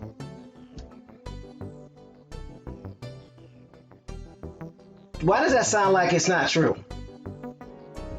Oh, it is most definitely not true. It's been passed down. They didn't discover the writings because a lot of the elders and the wise ones, what we know as shamans, they hid the text because the Spaniards talk about them burning some of the text, destroying some of the temples, some of the libraries, but they got a lot of writings out of there. Okay. A lot of your elders still have that text. So if there was no written text prior to Columbus, then how did the Spaniards burn the text that they had? It makes no sense. How can you burn something that never existed? That's important. That's very important. Can you say that part again, James, just so people can hear you? It bears repeating. Yes, sir. When the Spaniards, they brag about when they were finally able to penetrate Mesoamerica, the Yucatan, they bragged about destroying and burning a lot of the script, a lot of the writing. How can you destroy something that never existed? That's why when they say there was no script, no text prior to Columbus, that's not true. It can't be true. Because again, how can you, I'm not going to say that. Anyway, how can you burn something that never existed? Bingo. Remember, they burnt all the books, all the writings. So if it didn't exist, what was you burning again?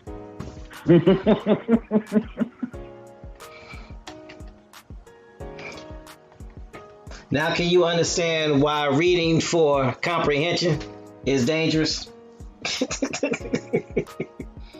We were taught to read for comprehension. We were not taught to read and ask questions.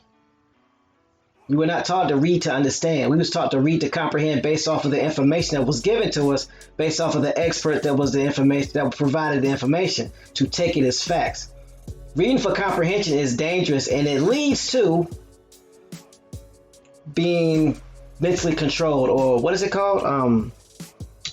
Indoctrination. Yeah. Remember when, there was always that kid in class that asked a question would frustrate the teacher? So what happened to that child? That child would be determined unruly and get put in another class? So what did that teach you in school? Not to ask questions? That's the reason why by the time an individual gets 25, they may ask only about 4 questions a day. But when you're 4, you ask about 400 questions. Why is that? They want you to stop thinking. The only people that are allowed to seek and ask questions are scientists. And why do you got to go to a university to be inquisitive? I'm just curious. Or you got to go to science school? Oh, Cliff says in-house What was suspension. first? What was first, the scientist or the scientist school? Which came first? Really? Ooh. It's a good question.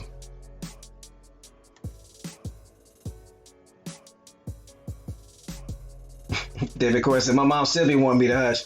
That's because you hard-headed, David.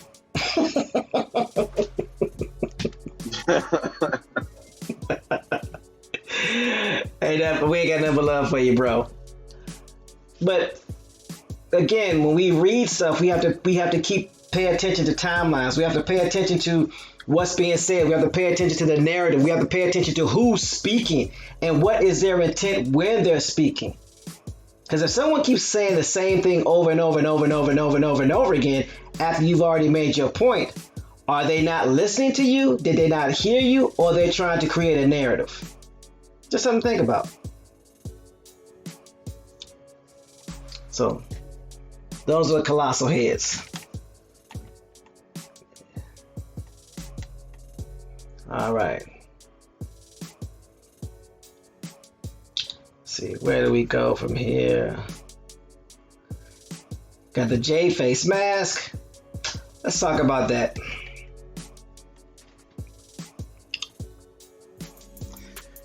It says another type of artifact is much smaller. Hard stone carvings in jade of a face in a mask form. Jade is a particularly precious material, and it was used as a mark of rank by the ruling classes by 1500 BC. Early Olmec sculptors mastered the human form. This can be determined by wooden Olmec sculptures discovered in the swampy bogs of El Manati. Before radiocarbon dating could tell the exact age of the Olmec pieces, archaeologists, and art historians noticed the unique Olmec style in a variety of artifacts. Said jade was marked by a ruling class. Says who? But anyway, moving on. Curators and scholars refer to Olmec style face masks, but to date, no example has been recovered in an archaeological controlled Olmec context. They have been recovered from sites in other cultures, including one deliberately deposited in the ceremonial precinct of Tenochtitlan, Mexico City. The mask would presumably have been about 2,000 years old when the Aztecs buried it, suggesting such masks were valued and collected as were Roman antiquities. Hold on.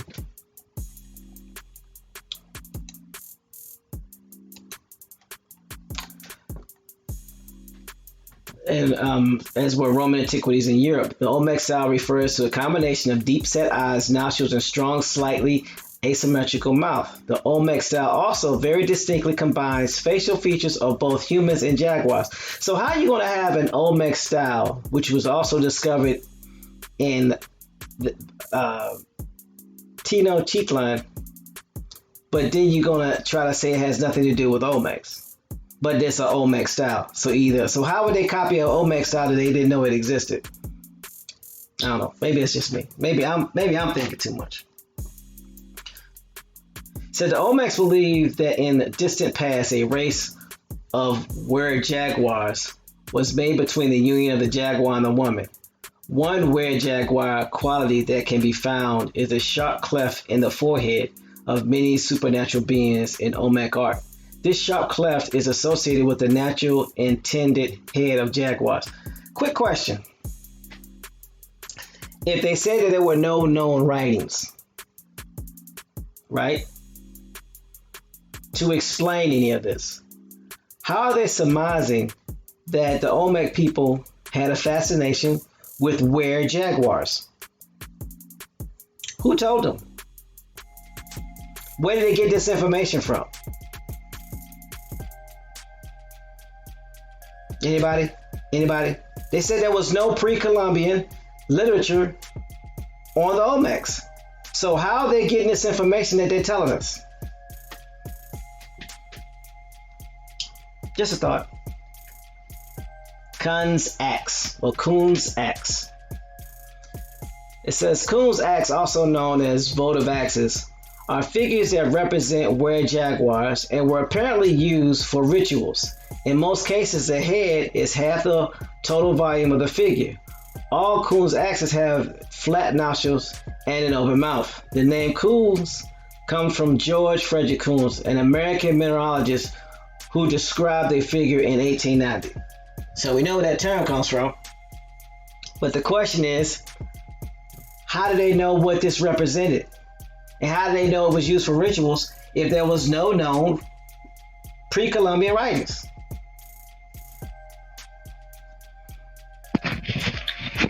They probably asked Siri, Thomas. Say what?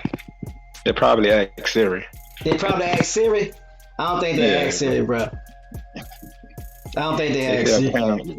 Apparently it was used. I don't think that had anything to do with it, bro. They ain't gonna work. They'd been better off trying to ask a monkey. Yeah, it's a monkey. Yeah, there you go. Say it again.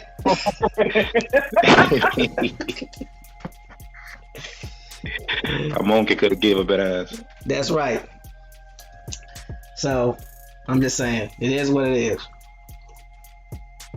But I'm intrigued how they know all this stuff without any writings, according to what they say. And I told you I figured it out. Eeny, meeny, miny, mo.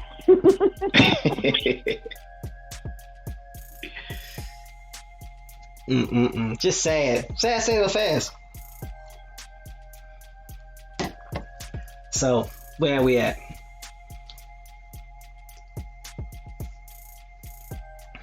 James, is there anything you want me to read before you go back in and start giving us some more info? Oh no, sir. You already touched on enough. Well, reread what you just read. Probably the last paragraph or so, because I want something to sink in before I comment. You talking about the Coons axis? The Coons axis, or? Yes, sir. Yes, sir. Okay. It says Coons axis, also known as votive axis, are figures that represent were-jaguars, like a werewolf, and were apparently used for rituals. I don't know how we know that, but anyway, in most cases meaning more than not, the head is half the total volume of the figure. All Coons axes have flat noses and an open mouth. The name Coons comes from George Frederick Coons, an American mineralogist, good grief, mineralogist who described a figure in 1890. Is that what you was talking about, James? Huh? What was that last part again? My brain just did a backflip. The name Coons comes from George Frederick Coons, K-U-N-Z, an American mineralogist who described a figure in 1890. So he describes it in 1890, and it's supposed to fit to people that came hundreds of years before him? Thousands, tens of thousands. Yeah, that's all right. Okay. Coons, yeah.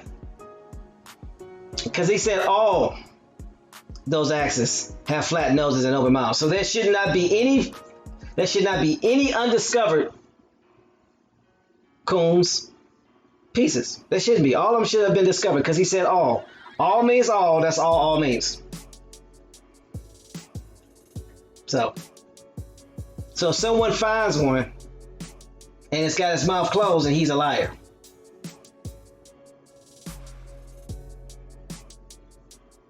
Go ahead, James. Two things. Oh man. And you follow the breadcrumbs and see the connection. You read earlier about jade. Mm-hmm. And how precious jade is and how it's utilized among the pre-Maya, aka the Olmec, aka the Ulli, aka the Alabama. And he mentioned the coons, and talking about the cat-like people with the broad noses and open mouths, and the head half the volume of the body. So that means that you got a big head and a little body for the most part. Now, there's only one other place that jade is cherished like that, and that would be East Asia, China. You will also find these were-like jaguar figures in their parades, but you would think that they were dragons. Look at those dragons again, when they have all the people underneath them and they're doing their parades. Because the jaguar is considered the dragon of the land, the way they move. Look at those dragons again. Look at rush hour again. See for yourself. They have them, the broad noses, head is twice the size of the body, and the mouth, remember the lip is always flapping. Look at that again. Do not let them fool you into thinking something that you're not. That's why I said there were people here always communicating and filling in the blanks. And they couldn't understand the reason why they didn't know anything, because they did not really get into the depth on the Olmec, and I'll keep using that terminology, keep using that word, so we all be on the same page for those that may be listening and may not know what I'm talking about when I say the Ulli.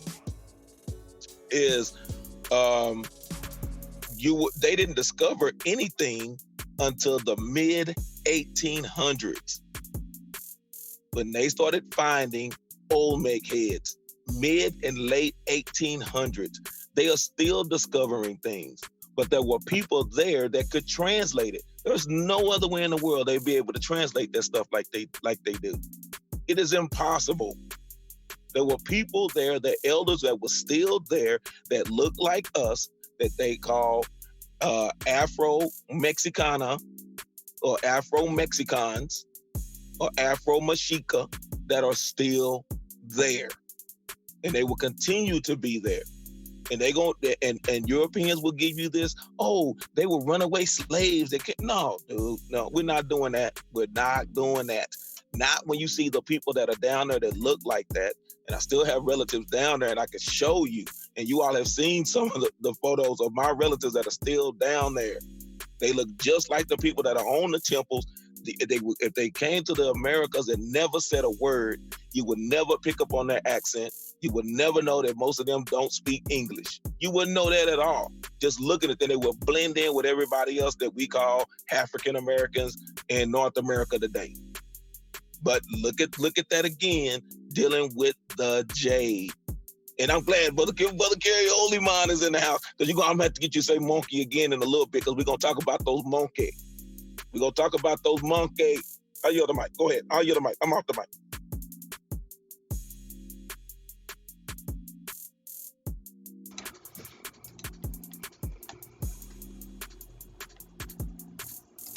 I got one word.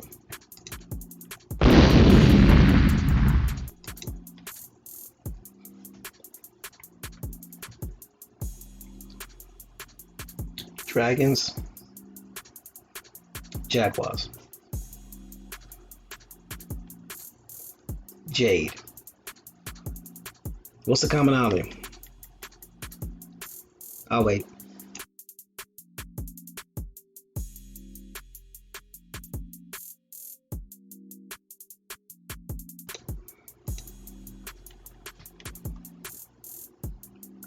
Understanding the history, being able to tie stuff in because you've actually gone to places that people talk about that they haven't gone to, and many of them haven't even left their home state. Not a knock on them, but just basically addressing their hubris.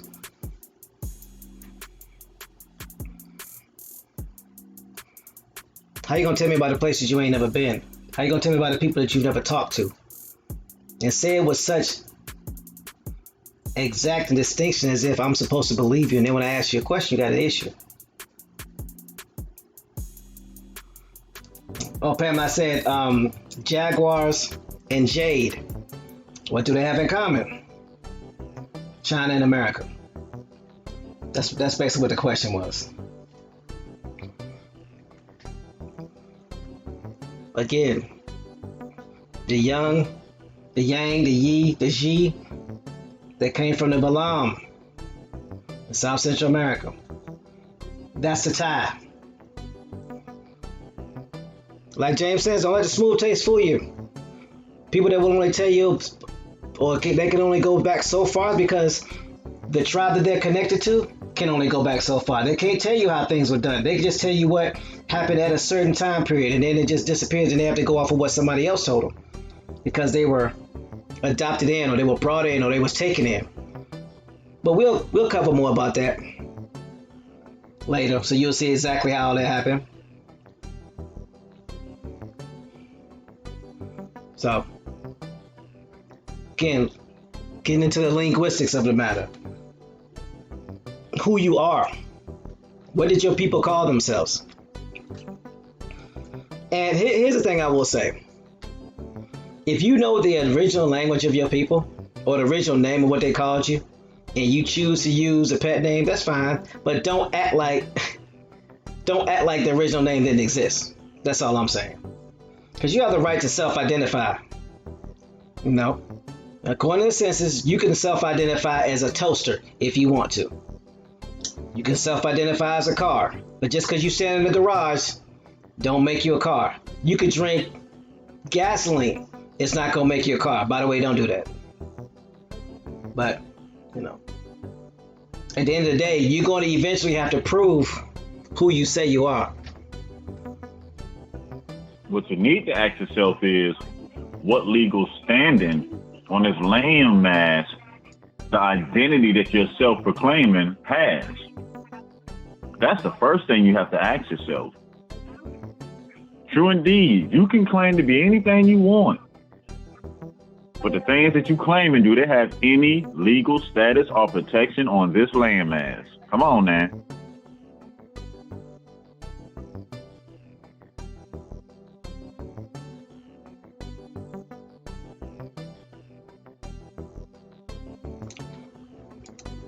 And we can live in the land of should, and we can live in the land of could, and talk about what should be happening and what could be happening, and ignore what is. You know, people that drive $40,000 cars with $15,000 rims on it should not get pulled over for profiling, but they do. 3 or 4 melanated men under the age of 30 in a vehicle should not get pulled over for profiling, but they do. You should be able to identify as African American and black and not be accosted, but you are. So let's get out of the land of should and could, and let's deal with the land of what is. I'm not concerned about what you feel should happen to you based off of what you think you know and can't prove. Because this is one thing I will tell you. And I'm not saying that you should think this way, but at the end of the day, you don't have an army big enough to stop anything that the United States government wants to do to you. Because there's nowhere you can go that they're not. And the places that they're not, you can't go. So that's something to think about.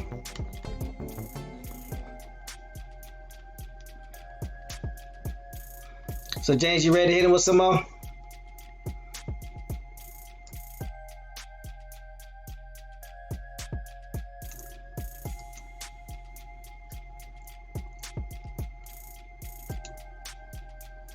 No? Peace, cuz. Glad you made it this rising. Peace to everybody in the chat.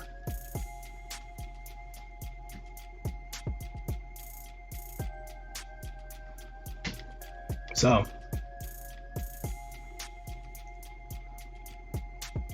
gotta stay tied in. Gotta make sure we get it right, because we don't have a lot of time. 2020 is literally right around the corner. We almost halfway through this month. We got 2 more months until. And ain't nobody, and again, respects to the sister's family, but nobody noticed how African Americans being shot is coming back to the mainstream media. You cannot tell on even how it's worded. It's an emotional trigger. Again, I'm finna say it again. Think about it. If they really wanted to report something on it and wanted to change, it would be male shoots female. It wouldn't be white male officer shoots African-American woman. Come on, y'all. Especially when, like, the cause of it, they don't have any proof that it's a racial issue. It's already written as a racial issue, so it already sets your mindset on how you look at the situation. Trust me.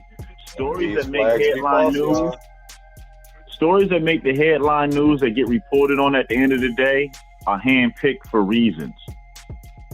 You're not there for the news. They keep the news is there to keep you there to watch the commercials so they can make more money. Has anybody seen, or when was the last time you've seen a news article or breaking news of a so-called black or African-American officer shooting a white suspect? I don't think I've ever seen that on TV or in an article. I'm sure it's happened. I'm not saying it hasn't happened before. I just never seen it on the news.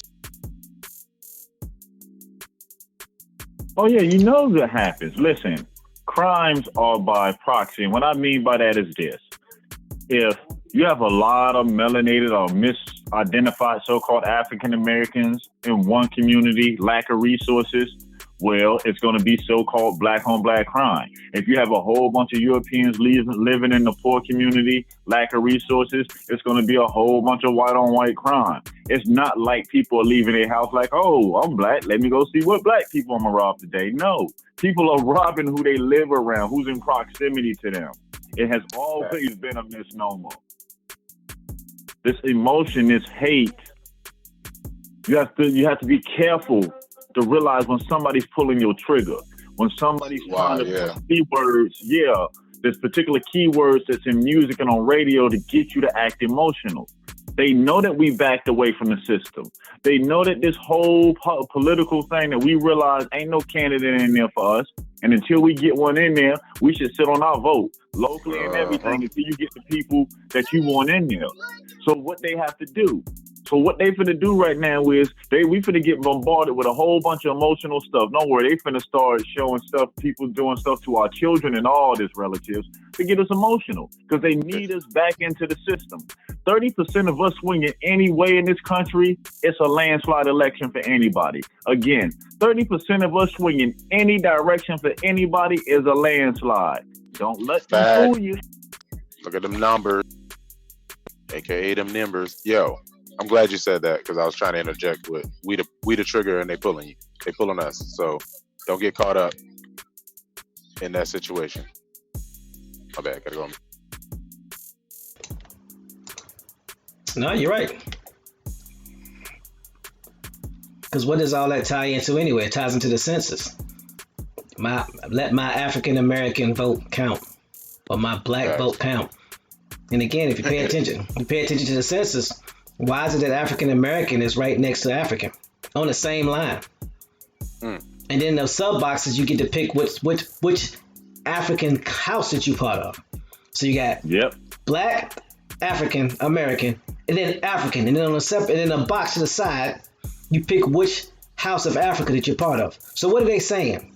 In the 2010 census, African American, black, and Negro were in one section. And African was in another section. So why is it not like that now? Man, I cannot wait until we go over the census. Trickaroo, it's the trickaroo. So remember, there is no Negro this time. It's just black, African American, and African.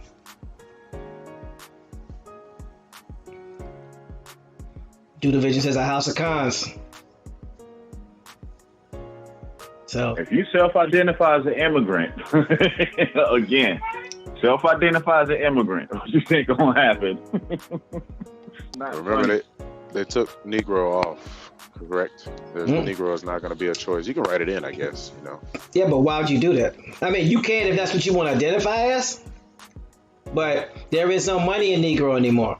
There are no organizations for Negro. No one's doing anything for the Negro. That title, Where are the resources for the Negro? Right. If they're taking it off the census. Yeah, no resources for the Negro. All the resources are No, they African spent them American. up already. They spent them up already. All the funding that was put under the name Negro, all that was spent up by the year 2000, the official year you became an African American. Now all the funding basically that was given to you under the name Black, you know, when we had Black programs, Black social services. Remember, funding came out under these particular names. Mm-hmm. All it is funding pools with misnomer names so they can put lack of resources out in our neighborhood because we don't participate at a high level, so they're pocketing the money. Make no mistake about it. Listen, relatives, a lot of people don't want to hear this, but these people are getting rich off of our lack of movement, off of our lack of concern for each other. Do y'all realize this is the design, why they lump us together? There's resources that are allocated for us in whatever name that they make us at that time.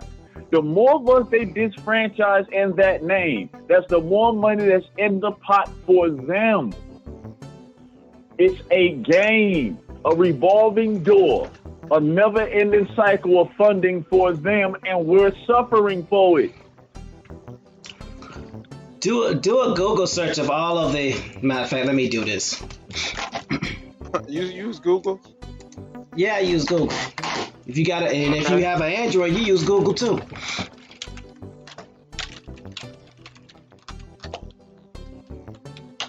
Yeah, I paid for my record.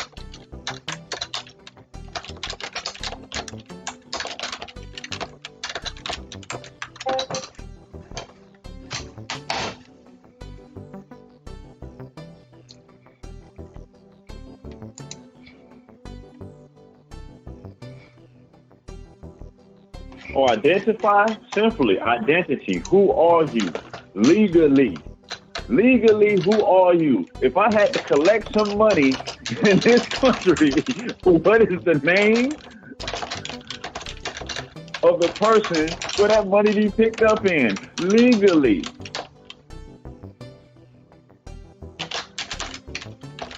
To get paid, you ain't self-identifying as something that doesn't have no legal standing for a job, are you? Anything, when it comes out and you get your payola, you make sure all that's factual and correct. So why wouldn't we do the same or even more when it comes down to our life? Come on, son. But for that bag, hey, they can get all that.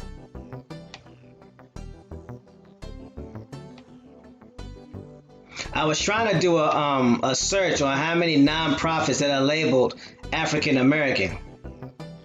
I think I'd have to do it by state. Trying to shut the internet down, huh?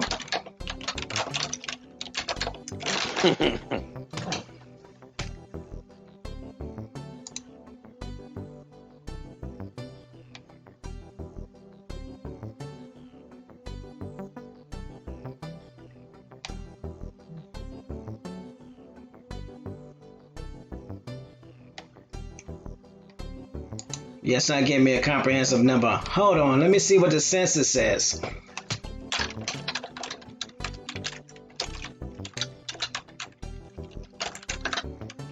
This is all the so-called programs, all the government programs they put in our neighborhoods and stuff that's supposed to be designed for us. All the healthcare programs and stuff, but they really don't do anything. Matter of fact, even dealing with HUD Section 3, even us reaching out to particular cities, ain't we dealing with the same thing? Mm-hmm. Hey, they should have cured diabetes in the hood by now, the way they got funds.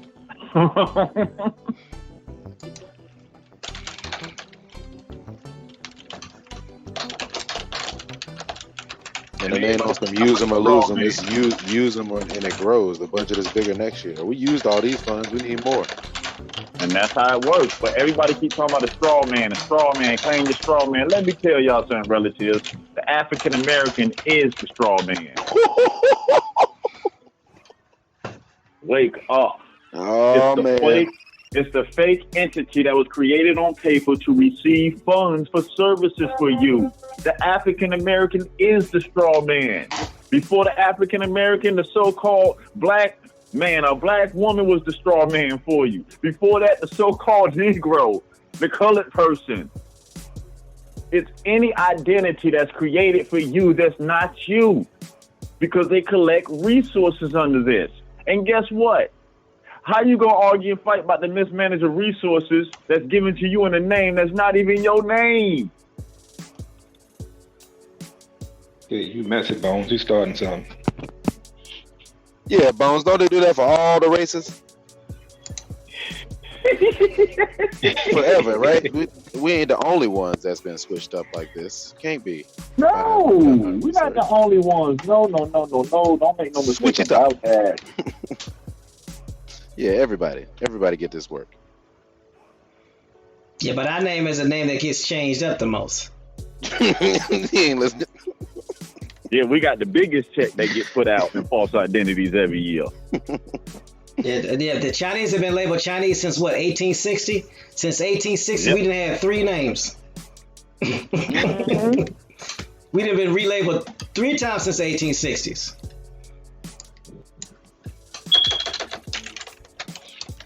Talking about running through the money. Yeah, when they find out we ain't tapping in, they're like, man, yeah, we need more of this. We can use all this every year. And it grows? Okay. Mm-hmm. That's like a pension. That's like a job, even if I get fired, I'm getting paid.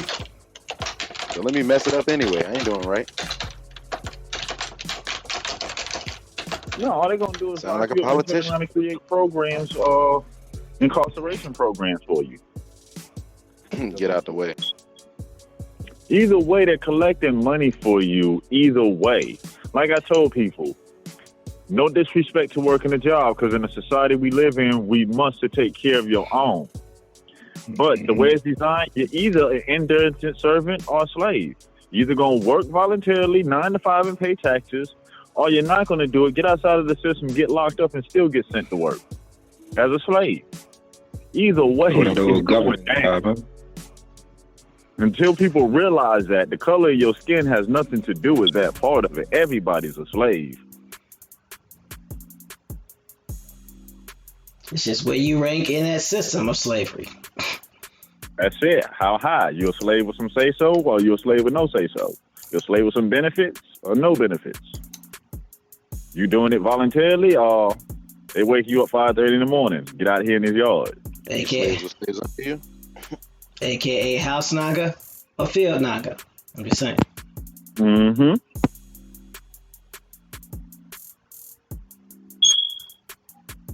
James Flames, Choctaw Jimmy.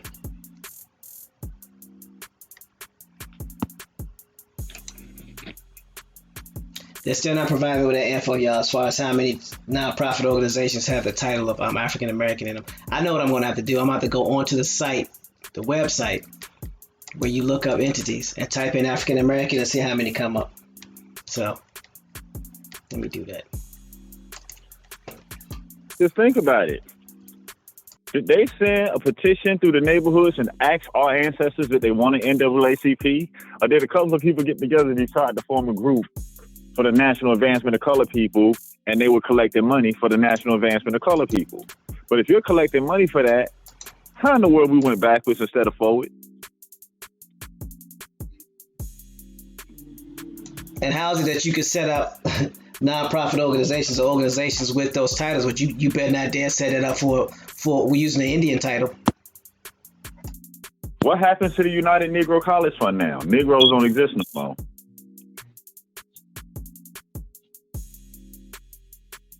The mind is a terrible thing to waste, and they're probably going to change it to the United African American College Fund.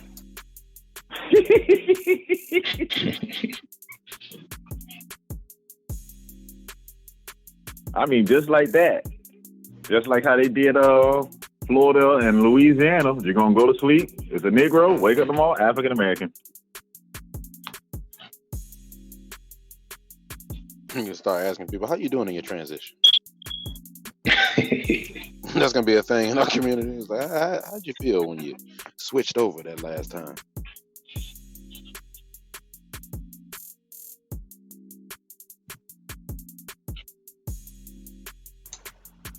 All right, so I'm in a corporate commission site right now. So let me see how I can do this. Well, you know the money ran out, because best believe if the money did not run out of the money that was allocated to them people that they labeled Negro, if they were still some, we'd still be Negroes, y'all. We'd still be black. We'd be colored people if there was still money in them names. Y'all think it's a game? Listen, ancestors, we ain't finna get no more names, y'all. No. Because you know what that means? They just funneling some more money. How much y'all think that Jesse and them got broke off in that meeting to come up with African American, the new? Come on, man. You don't think the Rainbow Coalition and all them get a cut?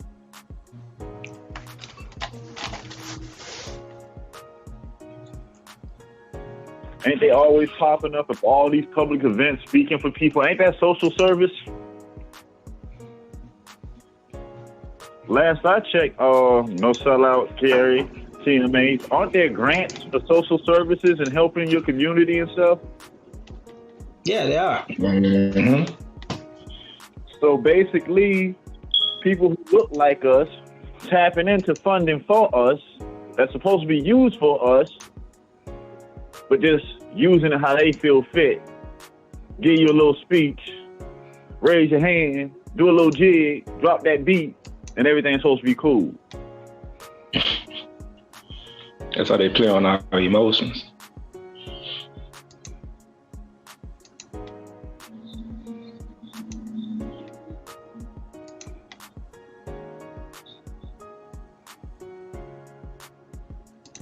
All right, Mr. Clean. Mr. Clean said you enjoy the bill. He out, but he gonna listen in. All right, Trav, man. Peace, Trav. Out there in that should be warm and cozy South Flow weather this rising.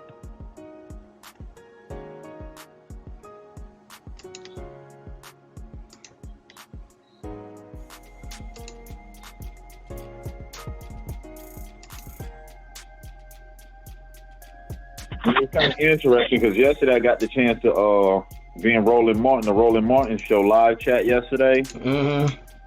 And they was over there talking about affirmative action. And I'm not gonna lie, it kind of made me mad. Cause I'm like, hold on, how are these supposed to be the representatives of us?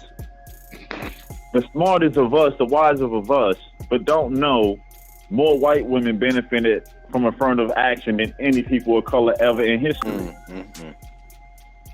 Because they do know. They do know. There you go. TMH. Oh, they know, all right. Because that's the part that made me mad. I'm like, hold on. If I know this and I'm not in your line of work, and y'all got all type of research investigators on deck, and you press the button in your ear, they pulled up the whole dictionary for you. And yeah, it's getting bad.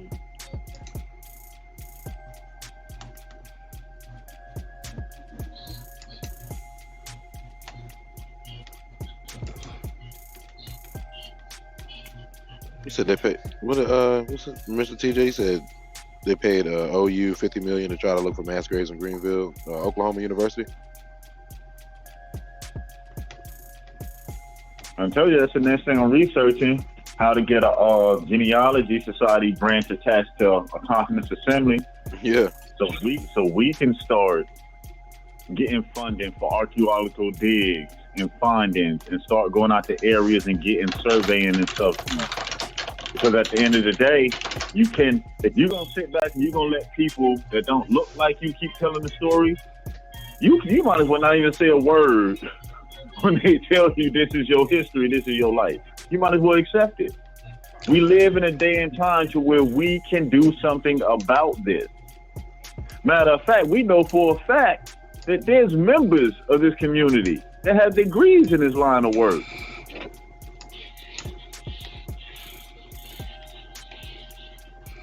Really, because all we got to do is build the things that we need and be willing to do the work. And we're going to be all right. Ancestors ain't make no mistake. Our Creator made no mistake. Okay, so this is what I found.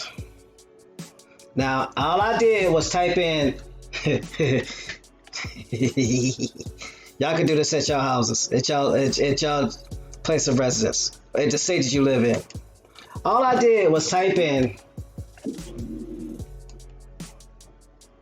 I went to the State Corporate Commission. This is Commonwealth of Virginia. Hopefully y'all can see that before the. Okay, State Corporate Commission. Existing businesses.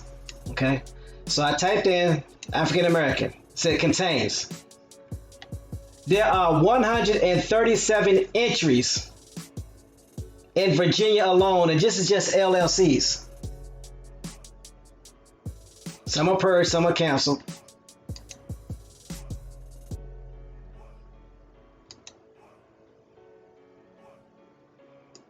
$137 entries.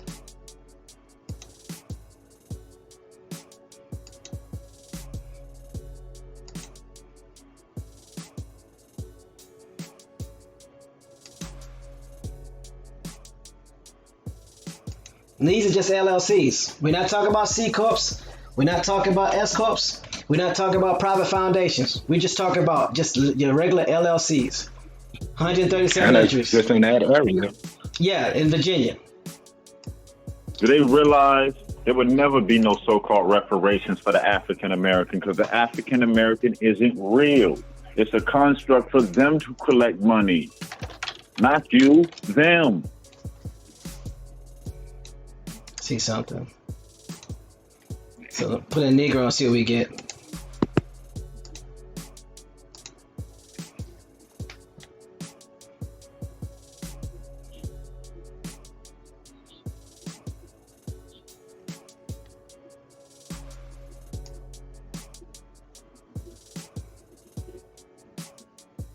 You never noticed the majority of people over these so-called African American foundation are as European as you can find. Mm-hmm. Now I put in the name Negro, and what you're seeing is that the name Negro is no longer in these titles. They've either been Of course, purged 'cause there's no more funding or changed. So you got exactly.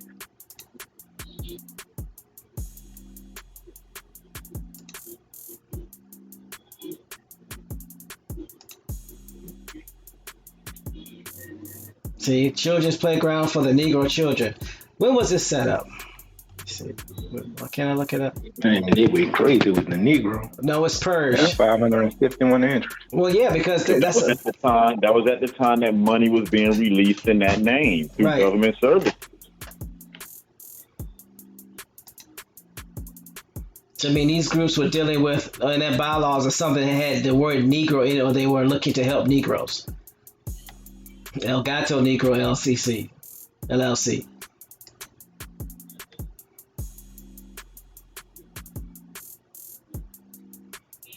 So names have been changed. They're no longer going on under that title.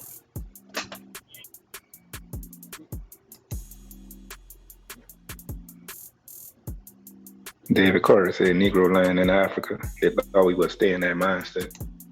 Their mindset plays a major part in our conditioning. Of That's course. That's why, man, I love it when Bone said earlier, his whole point was self-accountability. Like, you complaining about what other people are doing when nobody's holding a gun to your head and making you just stand there and take whatever's going on. Exactly.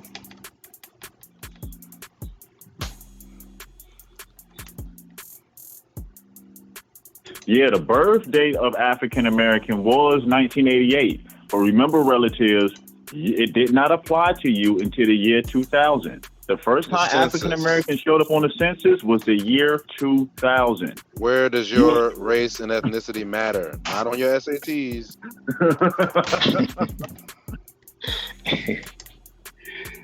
You were claiming it vocally before you can ever legally claim it. I'm gonna say it again. They had you running around claiming this title before you was even able legally to claim it as a status. So what was you in between 1988 and 2000? I'm just saying. Black or Negro. And remember, we're only, 40, going into what? Close to 50 years of being able to self-identify. Yep, only 50 years of self-identification now. It's kind of funny. The first year was what, 1970? Yep. Right after they got everybody hyped about you black and be proud and all this, put your fist up in the air, then they let you self-identify after 20 years of feeding you a false identity. So you talk about 1790 was when the United States Census was created. We weren't allowed to self-identify until 1970. But 1790 was when we were being identified by enumerators. 1790 to 1970. First time somebody can claim, self-identify who they was. Somebody else came in and looked at you. It was like, well, I think he this. Or I think she this. Come on, man.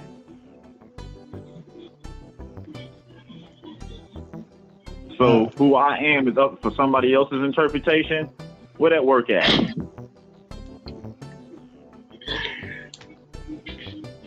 I mean, what's wrong with that? Yeah, there was only 180 years of identifying people before they were allowed to identify themselves. Think about that. 180 years, people were being identified by somebody else before they were allowed to identify themselves. That's a long time for somebody to be telling you what your race was, what your ethnicity was. So now let's go back to 1790 when your family couldn't claim who they was no more. You think when 1970 came, somebody remembered? After assassinations were being done behind the name black and this and that, so-called Black Power movement, assassination of mislabeled black leaders, they gave you the word and made you emotional about it so you would cling to it. Not only did we cling to it, we burnt down our own towns over this name.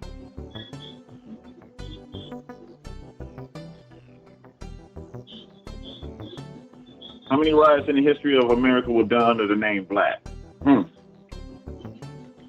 How many martyrs, yo? Look, Rainmaker said that Rainmaker said, I tried to change my social security card and I self-identified to American Indian, and they sent it back saying I had to prove it. Well, what you should have told them is they had to prove that you're not.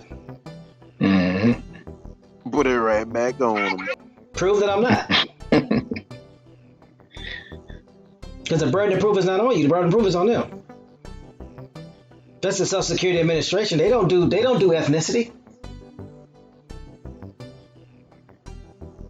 And we have to get out of that defensive mode to where we always put ourselves in a situation to have to show the burden of proof. No, burden of proof go both ways, relatives. Prove to me that I'm not. Prove it.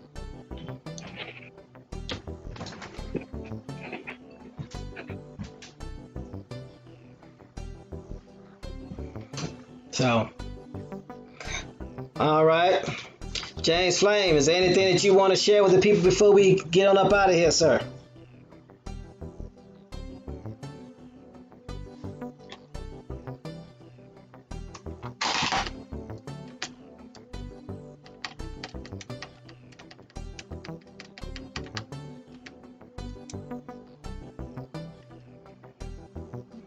All right.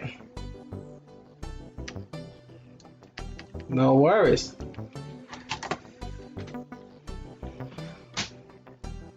All right, so let's do this.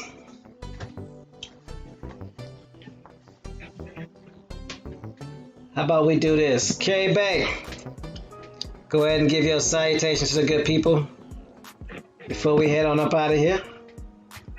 Leave us some good words of wisdom. Man, I just came back off of what Bones was saying earlier and what LJ Free always says. Shout out to LJ Free. We need to get our genealogy together and tie it back into our family ties and get with like-minded people and work together and change our conditions, make our conditions better. And I'm gonna leave it with that, man. Peace and love to the tribe, peace and love to the chat, the panel, everybody. It's always love. Peace. Appreciate you, Gary. Exactly. What you got for the people? No sellout? Nothing. No, peace, everybody. Appreciate everybody for showing up today on this Friday. Felt like another Friday. Definitely hit us up at that phone number at the top. That's always at the top. That's definitely workable. And email us definitely at that email. Don't stop. autonomousassembly@gmail.com if you have any questions, concerns, and or corrections and ideas. Peace, y'all.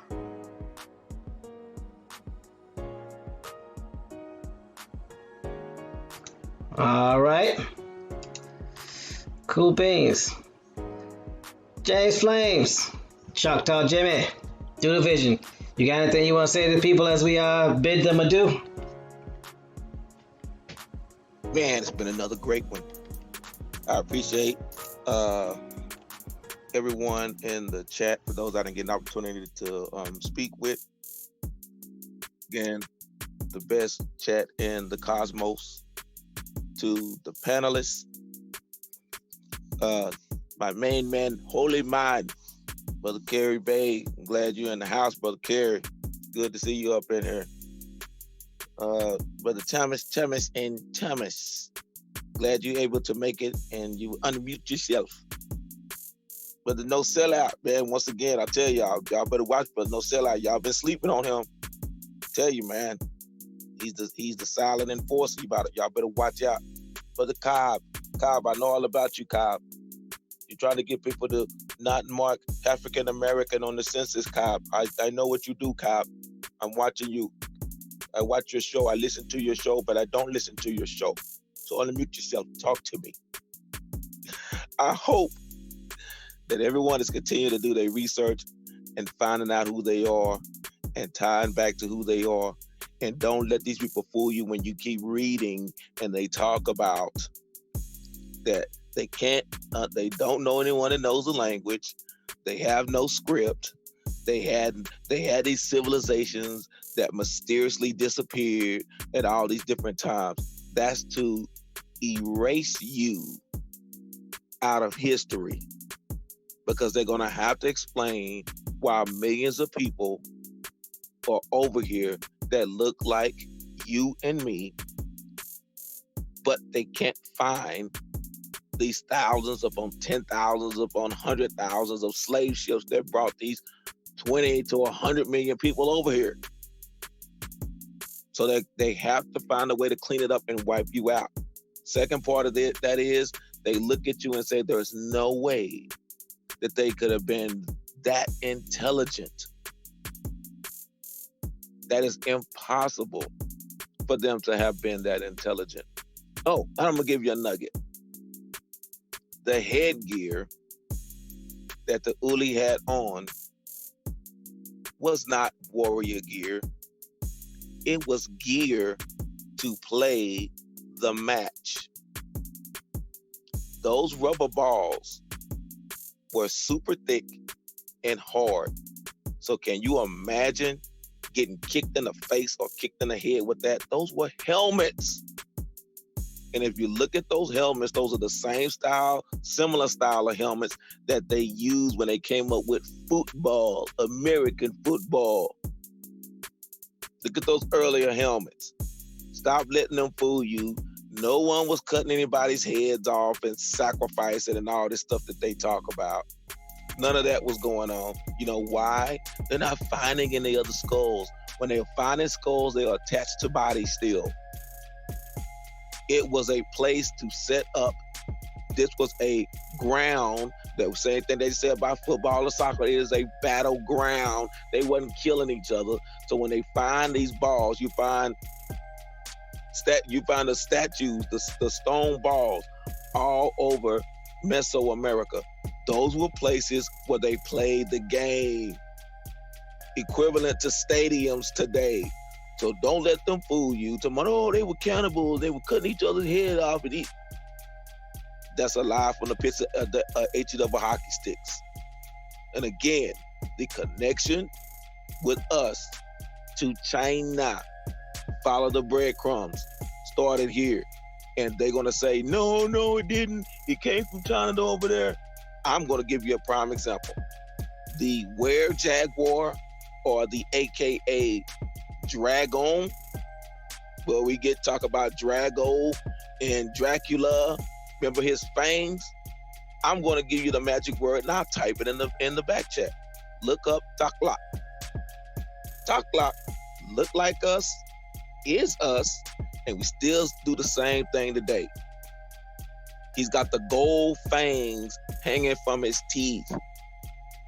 You either see gold fangs or copper fangs hanging from his teeth. Now look at Wu-Tang Clan. We still grilling out. Don't let the smooth taste fool you. And to those sucker MCs that keep talking about the Olmec or Acadians, go back and read your own source that you gave to me, and I read it back for you.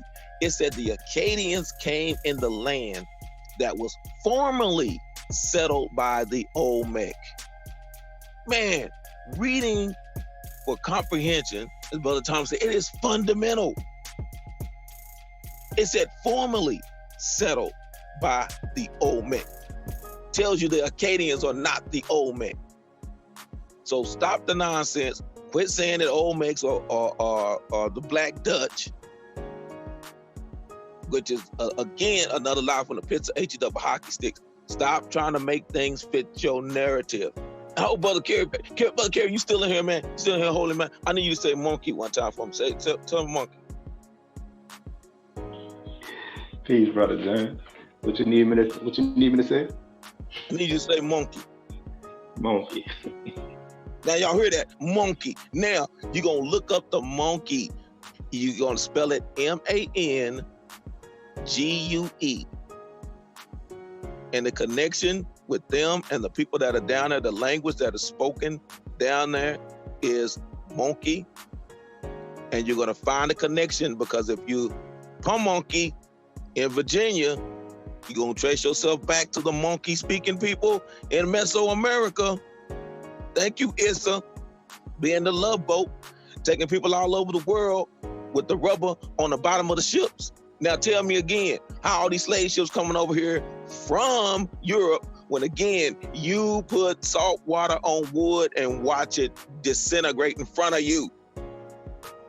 But you slap that Ulli on the bottom of it and let it harden. Because aren't they doing that today? In their infomercial where guys like, oh, I'm gonna put a hole in this boat and I'm gonna seal it. And it's their black seal.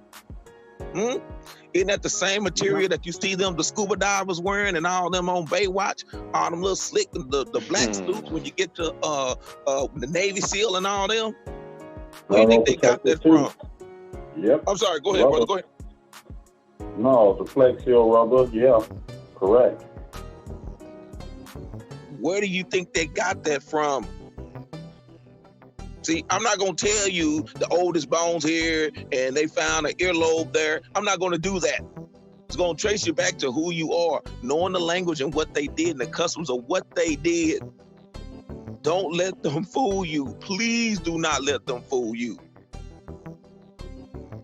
Go back to the source on why all these things were being discovered and why they keep saying, oh, this mineralogists and all the rest of them, because latex was valuable. Rubber was valuable, especially when it came to making tires. Think about it. When they started making tires, things of rubber, knowing how they could insulate things, this was very important. This is why the Americas take off when it comes to certain inventions, because the people here were already doing these things. That's how we were able to travel like we were traveling up and down.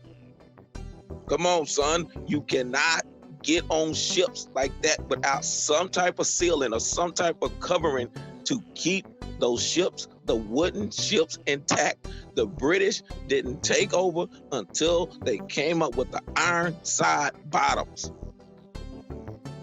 Find out who you are, find out where you're connected to. Do not let anybody else tell you any differently.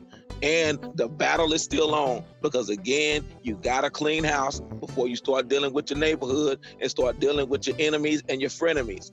Know who you are, know who you belong to. And again, to that girl backstage, to the girl backstage, never mind who you thought I was. I'm Ricochet Rabbit, AKA James Flames, AKA Doodoo Vision, AKA The Vengeance is Mine. I'm off this cotton picking mic.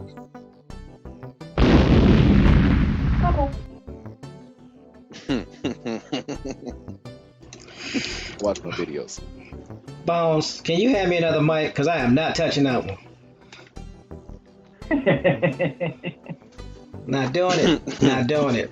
That mic is radioactive. Now he just blew it to pieces. Is that radioactive? That mic radioactive. Ain't nobody touching that. Mm-mm. Oh, shout out to Pillsbury Doughboy. Shout out to Pillsbury. Man down. Oh man, the pill a day keeps the doctor hitting you up again, I guess. And I gotta go after that, huh? Oh boy. I gotta go after that, huh? Yeah, shout out to Mr. Cool Whip. You cool with everybody. Cool Whip. Cool Whip. Shout out to Mr. Cool Whip. You talking about the pyramid kid? Okay, so quick recap. For those that like to create narratives, y'all know how I am about this. Anybody that's got anything to say about anybody around you, if they are not willing to have a conference call with that person that they're talking about, with you there, they're liars. I'm gonna say this again. Anybody who has anything to say about anybody in front of you, but are not willing to have a conference call with that person, with you there, are liars, because they're scared and they're trying to create a narrative. Don't let people put batteries in your back talking about no, they talking about you. You need to go do something about it. And then when you go in there, they get quiet like crickets, setting you up. Learn how to use conference calls. Because when they get rid of Hangouts for the better, or when they start upgrading these services for streaming, you're gonna need a conference call mechanism. Start learning how to use these conference call mechanisms. My son knew how to use them when he was 10. We grown people now know how to use conference call numbers. Come on, man. Not to interrupt you. Some people really need to get away from Hangouts, because you get that muscle memory thinking things are the same when you're on a different. Yeah, you learn some new things. That's all I gotta say. Yeah. Stop listening to people talk about other people and they're scared to talk to that person in front of them.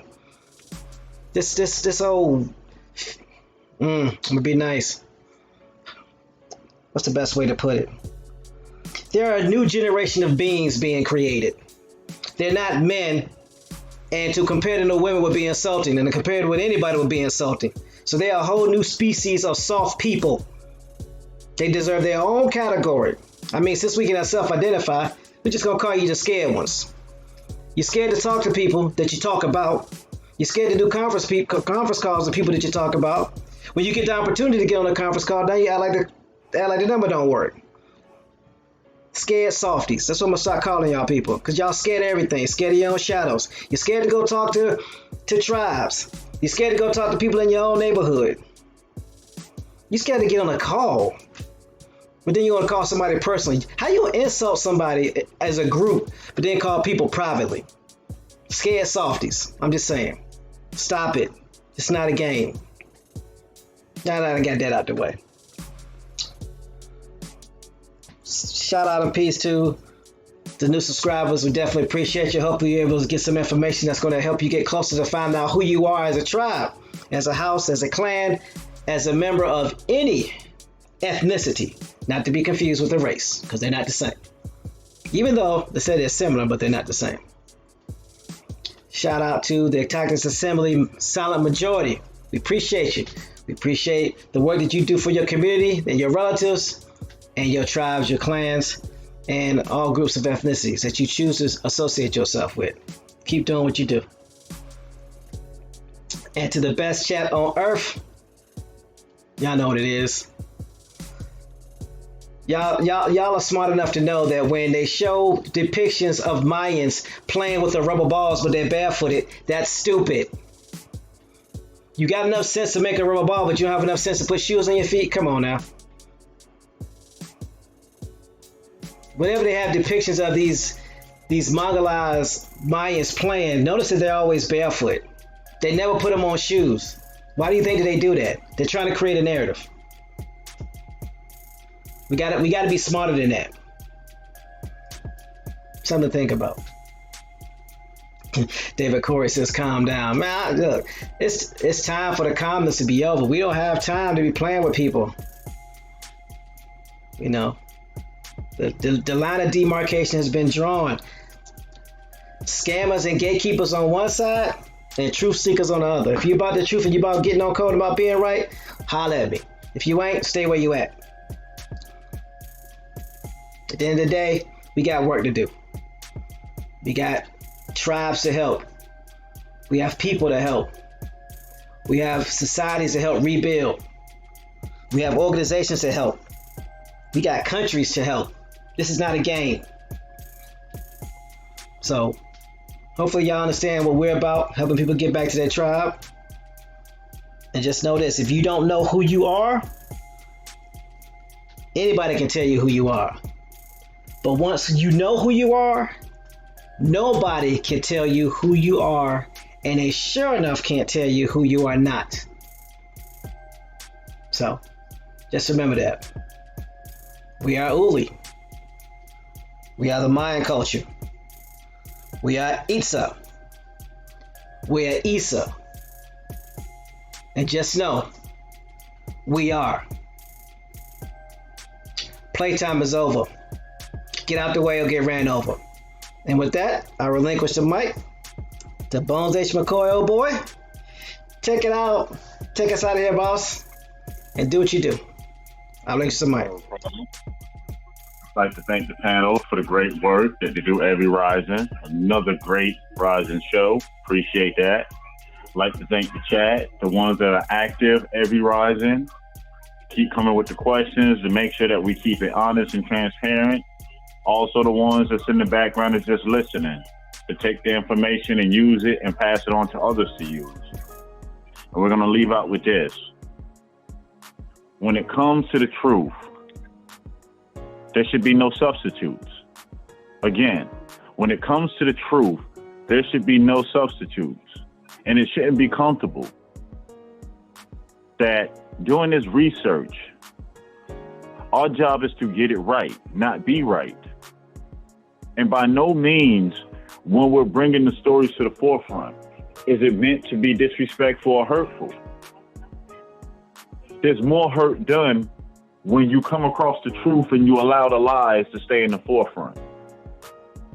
It is our responsibility to make sure navigating through this mess becomes easier and easier for the next generation. If we do not use our talents, our abilities, the knowledge that we have learned along the way, then what have we done? Life is one of the most greatest gifts you can ever have. Why waste it? Why not use it to say in the end that I use my time to move my people a step further? Or in my time, I reach back to help as many as possible. So in return, they can help as many as possible. If we do not start seeing each other as sisters and brothers to the point to where what hurts you starts to hurt me, we can't move forward. We're so quick to say that we're not African American, but we want to hold on to the things that were created for the African American. Come on. We want to still pertain and do the so-called cool things in the image of this African American. We want to chase the money, the bag, want to be seen and heard. Hey, Again, telling him to let's sing or shed not it to all. sing? Let's walk away from it all and start brand new. Back on that path of being on code, being the best that we can be. No longer letting no one else identify us or give us a pet name. Let the world know that we have done our work and we know who we are. We know our parents' name, and now we know ours. So on that note, to the next Rising show, everybody have a very, very blissful day. Take some time out to do some genealogy. Help a neighbor with some genealogy. Talk to a stranger about some genealogy. And until the next Rising show, peace.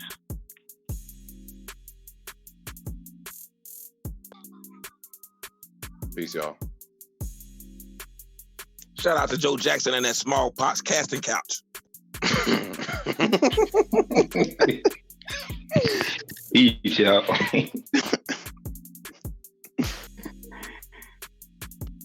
Like the video.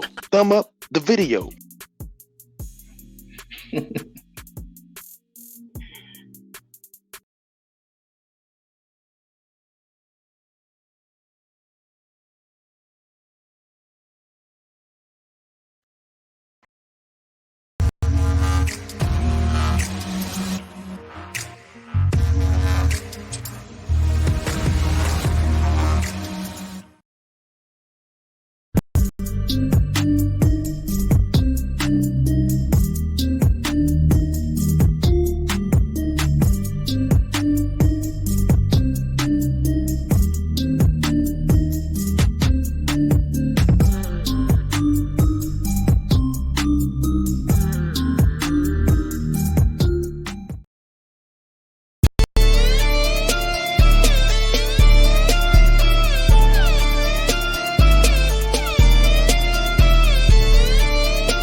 Warning, X.